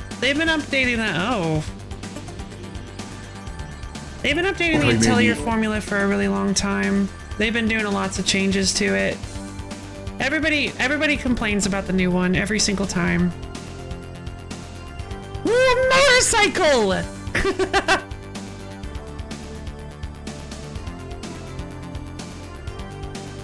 Atelier Arona was a really good entry point, for newcomers to the series, more modern gamers, because the old games like Aisha and Eska and Logi were actually really complicated, and I feel like a little bit intimidating for newcomers. Also, I think Rorona's story was pretty interesting and relatable. It's a story about growing up and finding your place in the world. I never finished it. I played some of it though. It's about friendship, growing up, and where growing up can take you. At least that's the theme that I got from the beginning of the game. It's pretty good. I also have Rorona 2, I believe. I never got Rorona 3 looks pretty cool. It has some sort of like key magic a la Fairy Tail, which looks pretty cool. But I never ended up.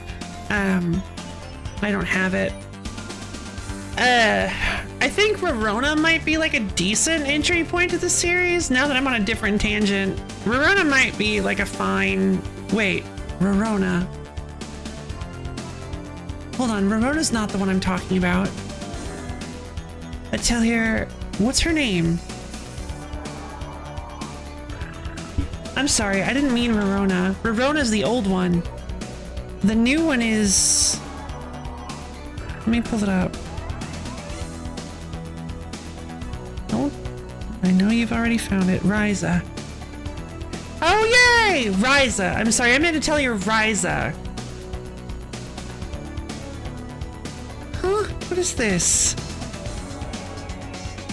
I'm sorry, this other controller is malfunctioning too. Enjoyed Aisha when it's my first? Yes, but it can be a that's fine, but that doesn't okay, cool. A map with no turn, send it to me please! I need it! Yeah, I mean I enjoyed Aisha when it was my first. And I mean it's like I feel like it's a fairly good starting place for the game, but you do have to be. I feel like it's maybe not for everyone. There are some things that are quite difficult to swallow about it. The time limit, the extremely intimidating crafting system. I feel like Atelier Ryza, I did not mean Rorona, sorry. Atelier Ryza, I feel like introduces some aspects that make it a little bit easier to swallow. The crafting system uses this really interesting, almost like a skill tree based system instead of the element points. It uses a skill tree that requires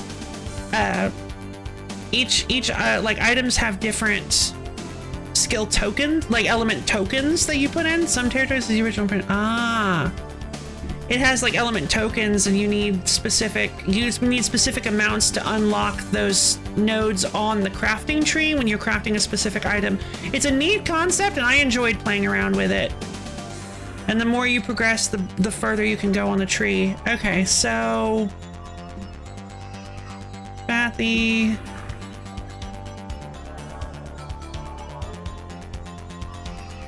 Okay, so it's got some.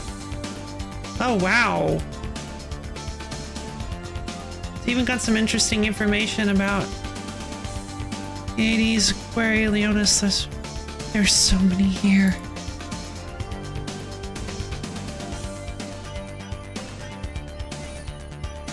Okay, well, I shouldn't have looked at this. I'm just gonna call it quits for today. I'll see you guys in a little while. I'll see you guys on Wednesday.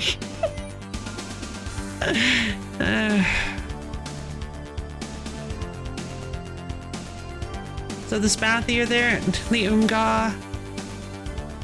The Umga were on there, and so were the Androsynth, as well as something that said to the Galactic Core. There was a fair bit on there. You're good. The previous known races positions? I see. Oh, because this is a sequel. I see. I hadn't thought about that. Oh. So if you played the first game, you would know where the... Oh, okay. Neat. That's kind of cool. It's info the player's supposed to have. I see. So I was supposed to have this info to make it into the game to start my journey? Since it comes with the game. I guess that's true. I think this is stuff you should know that's going in.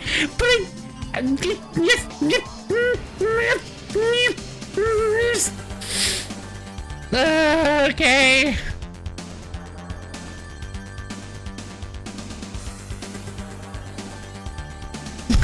Yay! Nothing wrong!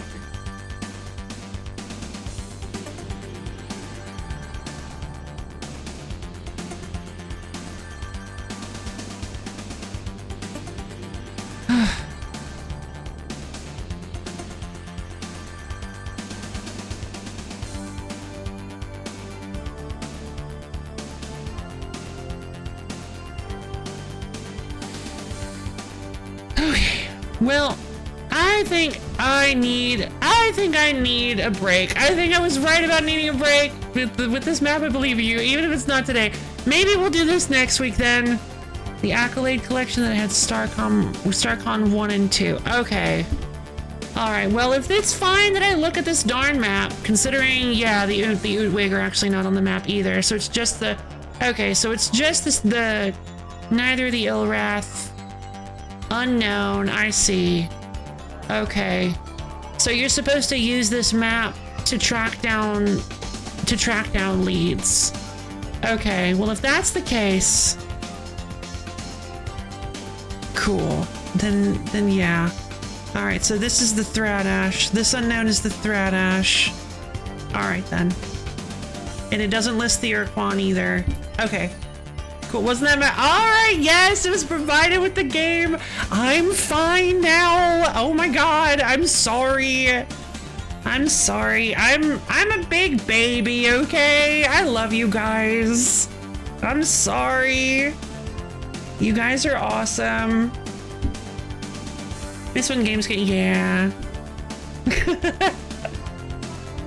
I'm just a big old baby. I mean, this is the Serpentis constellation. Red, orange, yellow, green, blue, white. Dwarf giant, supergiant. Interesting. Right. So I wonder if that means that it's a constellation. No, it wouldn't look like it. I bet it's the Hyades then. Is it the Hyades? Look at this thing. It's a long serpent. But Hyades doesn't mean... Hyades doesn't mean serpent, does it? I guess, again, it's not the shape, it's the name of it. Tricini, Andreshkar. Back then you got a manual in a game, then you got a game and the manual was in a file. Now you get an empty box with a code. Yeah, right? Ugh. San Andreas, complete with a map, a manual full of end-user universe, and it's in a Durag! That's awesome! Well, that's cool. Horology is drawn as like an hourglass. I never would have known that actually, because... Okay, so this actually... Wow, this does actually like really add a lot to the game. Okay. Okay, this kind of rules.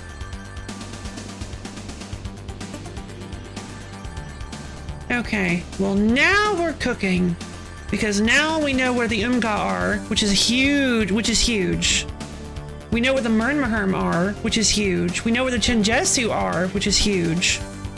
But I'm a little worried because the Chenjesu seem to be inside of Ilrath space, so This is where they used to be, huh? This is where their territory lines used to be. Yeah, the non-spoiler star map, you're supposed to know where the old races are. I see. So we know where the Murmurherm and Shinjetsu used to be. Same with all the other ones. Also note the I did notice there's something really weird about the Androcent. There's like a big green thing in the middle. I don't know what that all... The Vulpeculi. I guess that's the constellation. Oh, that's right. That's the one that's like really small and like hexagon shaped, like gem shaped. But they're all so glowy that their glows merge together. Okay. Yeah. The Androcent, they're northeast of Zeman, or at least they were. But also the problem with the Androcent, that looks like a portal, almost. If it's on a console, you might get an empty box with the cartridges. Sometimes also download because folks didn't want to put the full collection on the cart. Capcom. Okay. I'm good. Okay. Okay. Okay. I'm better. I'm good. I got this. This rules. Galactic spin to galactic core. I see. So the core is actually the other direction. Huh. Okay. Towards the Aquila and Groombridge. I think we've got a conquest. Yeah, maybe. We might be able to do this. I don't know. There seems to be an unknown... Oh! There seems to be an unknown signal coming from Persei. From Persei? Almagest. Okay, so that's somewhere we can definitely check out. I can... Exodus, Reticuli. Some of these seem kind of faded.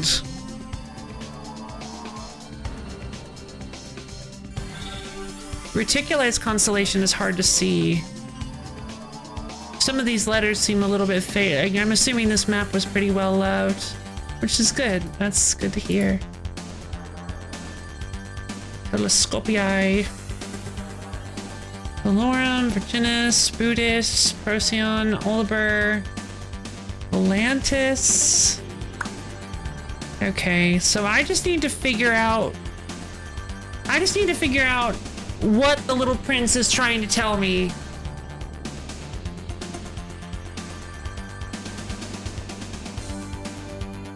Long, thin beast that swallowed the... Long, thin creature that swallowed the giant beast. That's a boa constrictor. It was specifically referenced as a boa constrictor at the beginning of the book. But do we have anything that's like Constrictus? I already searched for constrict and it didn't work. Any of the newest affiliates, everyone who was... No fancy. Yeah, Fire Emblem. Yeah, it's just people don't like, humans don't like change. Apodus Draconis.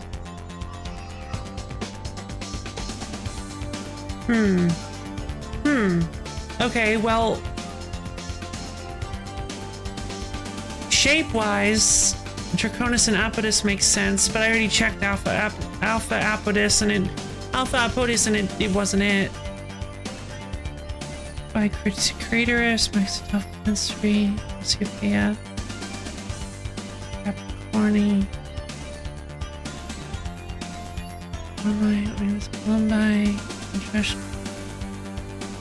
Hercules, Squiddy, Seti, Gruis, Palace Illuminati, Beetlejuice, Kepler, Sagittaria, Puppis, Persei, Almagest,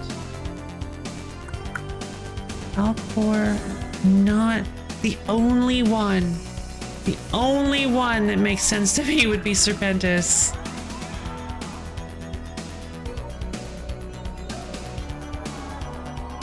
That would be my first guess, would be Serpentis. It's the shape of the constellation. Oh.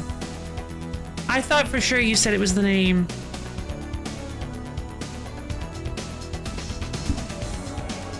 Are there any other snakes on there? Yes, Hyades looks like a snake. Draconis and Apodus looks like a snake. Because, in fact, Draconis looks the most like it. Hold on, let me show you guys. Let me show you guys.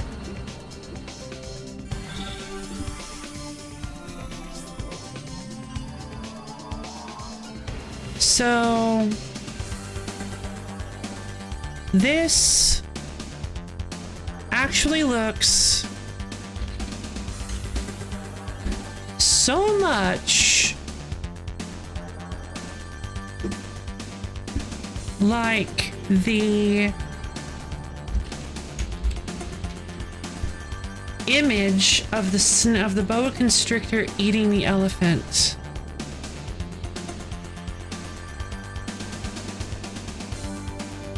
If you guys take a look at this, if you see, ew. So if you recall that comment from the adults about it being a hat, you've got the head of the snake, and you've got the body, and then you've got the lump from the elephant, and then you've got the tail. That, I mean, this could very well be the elephant, the Apodus. Apodus. Didn't we have to look up that an Apodus was the bird? The legless bird? I think it's like plural of apus, which is like rumored to be a bird that has no legs. Problem is, that doesn't really fit. I mean, snakes do eat birds. But it could be this one then, or this one maybe. Right, because I did notice that there were 2 yellow stars in Draconis. But then there's also the possibility of... You know what? Hold on. Let me show you guys the map. Hero.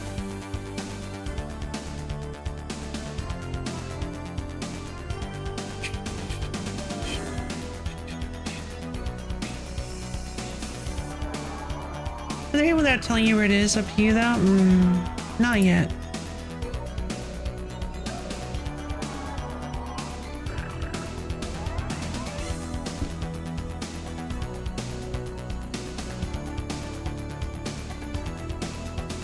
Okay, so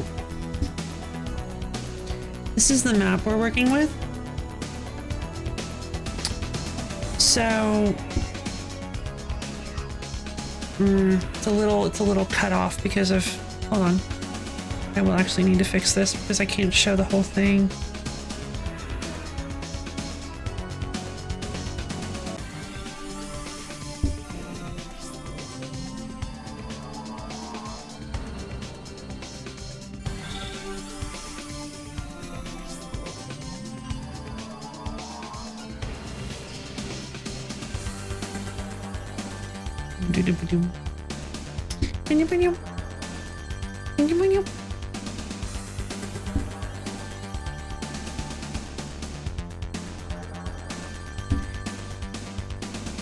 Okay.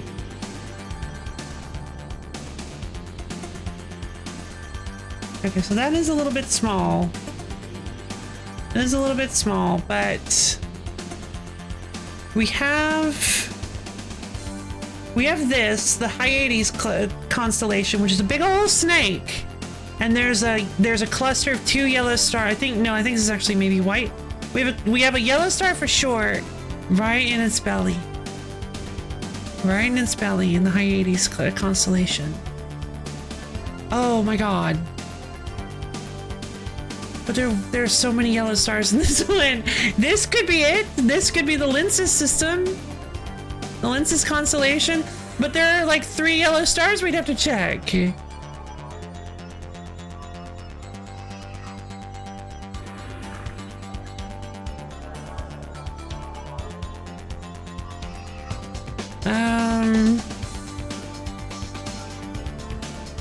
Let's see.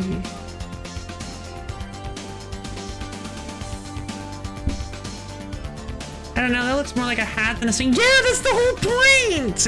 That's what I'm saying! I think it's the lenses system then. I bet you it's the lenses system. I gotta check, maybe... Alright, we're going to the lenses system. We're doing this next week. Snake Hat. Our first order of business is gonna be to check out the lenses system. Meow. Angry. Angry loaf. Alright. First order of business is gonna be to see if I can even get my controls to work again. Almost missed this. Hey Rabbit! Yeah! I'm glad you popped in. Delta, Gamma, and Epsilon lenses. We're heading this way. Thank you, Rabbit, for the 26 months!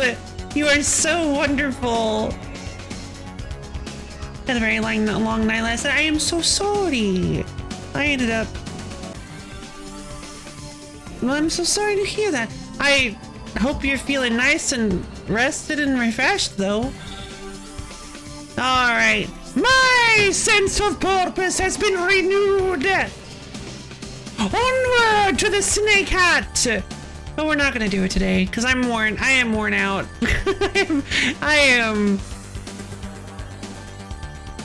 I am exhausted. We need to... Cyrus over today is still trying to dispense jumbly hints. You are okay. Do not worry about your jumbly hints. Your jumbly hints are fine. We got there in the end. Hurrah for a purpose renewal! Hip hip! Yay! Hip hip! Hip!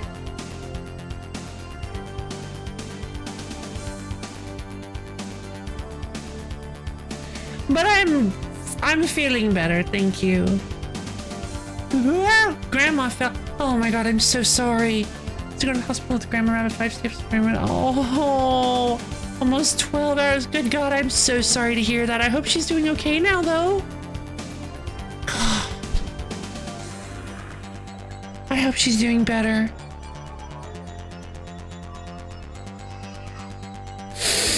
Okay. Our next order of business, yeah, I hope everything goes well for her. Our next order of business next Sunday is going to be to check out this darn lenses constellation.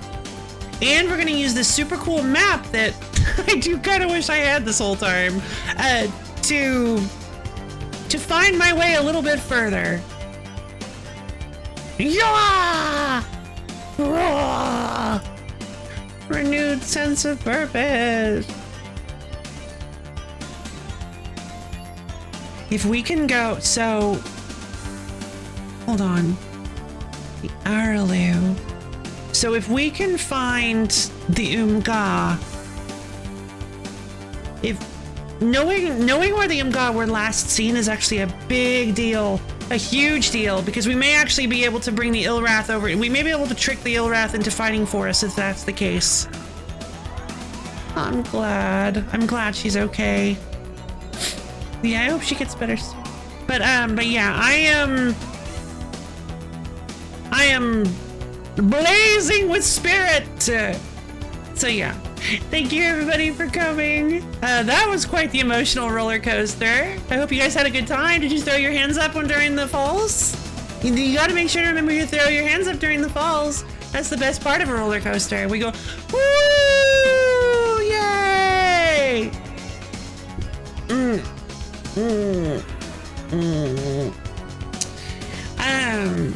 But yeah, for anybody who's unaware, maybe in the Phantom audience, I have a Discord server. It's a wonderful little place where you can get access to my schedule, as well as times when I go live, and hang out with me and other low fans. I'm scared by the fiberglass dinosaur, but that's also the best part. Getting scared by the fiberglass dinosaur, not necessarily the dinosaur itself, but... And hang out with me and other low fans. It's a wonderful, fantastic place. You should totally come check it out, because we have a lot of fun there, and it's a really great place. But yeah, I'm so sorry I'd forgotten you said you were sick too. Jesus. What a perfect storm.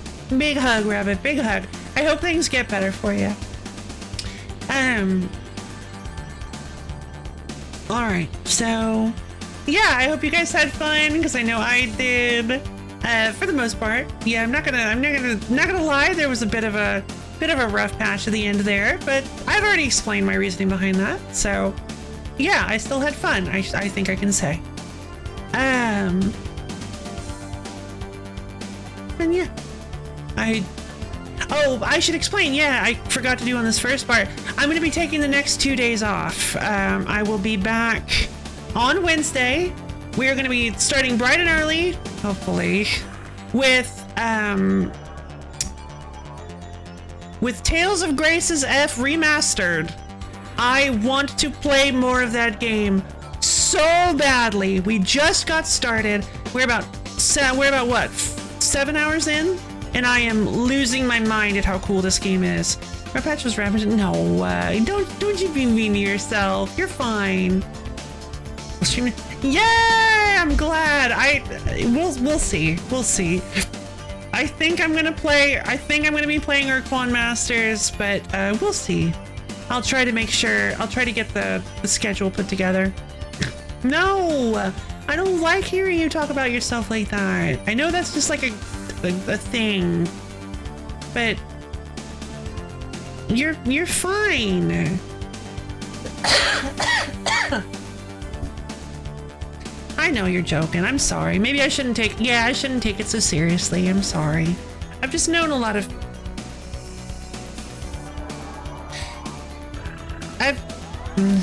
yeah, you're right. It's all good. Sorry to bring the mood down. Bad Rabbit! Awful mean! Go away! But don't really, because I like having you around. Rabbit did it first. Yeah! You keep deprecating yourself. But yeah, and yeah, I mean, I understand, like, it's important to be able to laugh at yourself, not take yourself too seriously, because then yeah, but you're not like, you don't want to take it to the point where you start to like believe those jokes, you know? That can happen. Tell a joke for long enough and people start to believe it. But anyway, I hope to see you guys bright and early on Wednesday. Trying to instead not to joke. No! No! Yeah, tell the truth about how big and strong and cool you are, and how much we enjoy having you around. God, I'm tired. I need to make some rice. I need to get some more easily accessible teas. Well, so amazing. Yes! Now that just feels sarcastic. Also, you don't want to get too prideful. You big old goof. Alright, well, I think I've yapped you guys' ears off enough. I hope this was a nice, fun into a bit of a rocky stream in places. I hope you guys all had a great time, because that makes me happy when you do. So yeah, I love each and every one of you, and I hope you all have a wonderful time. Very rocky. That's a good point, actually.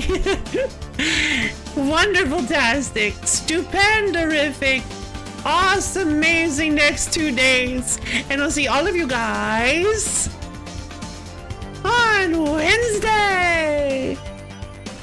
Bye. Thank you.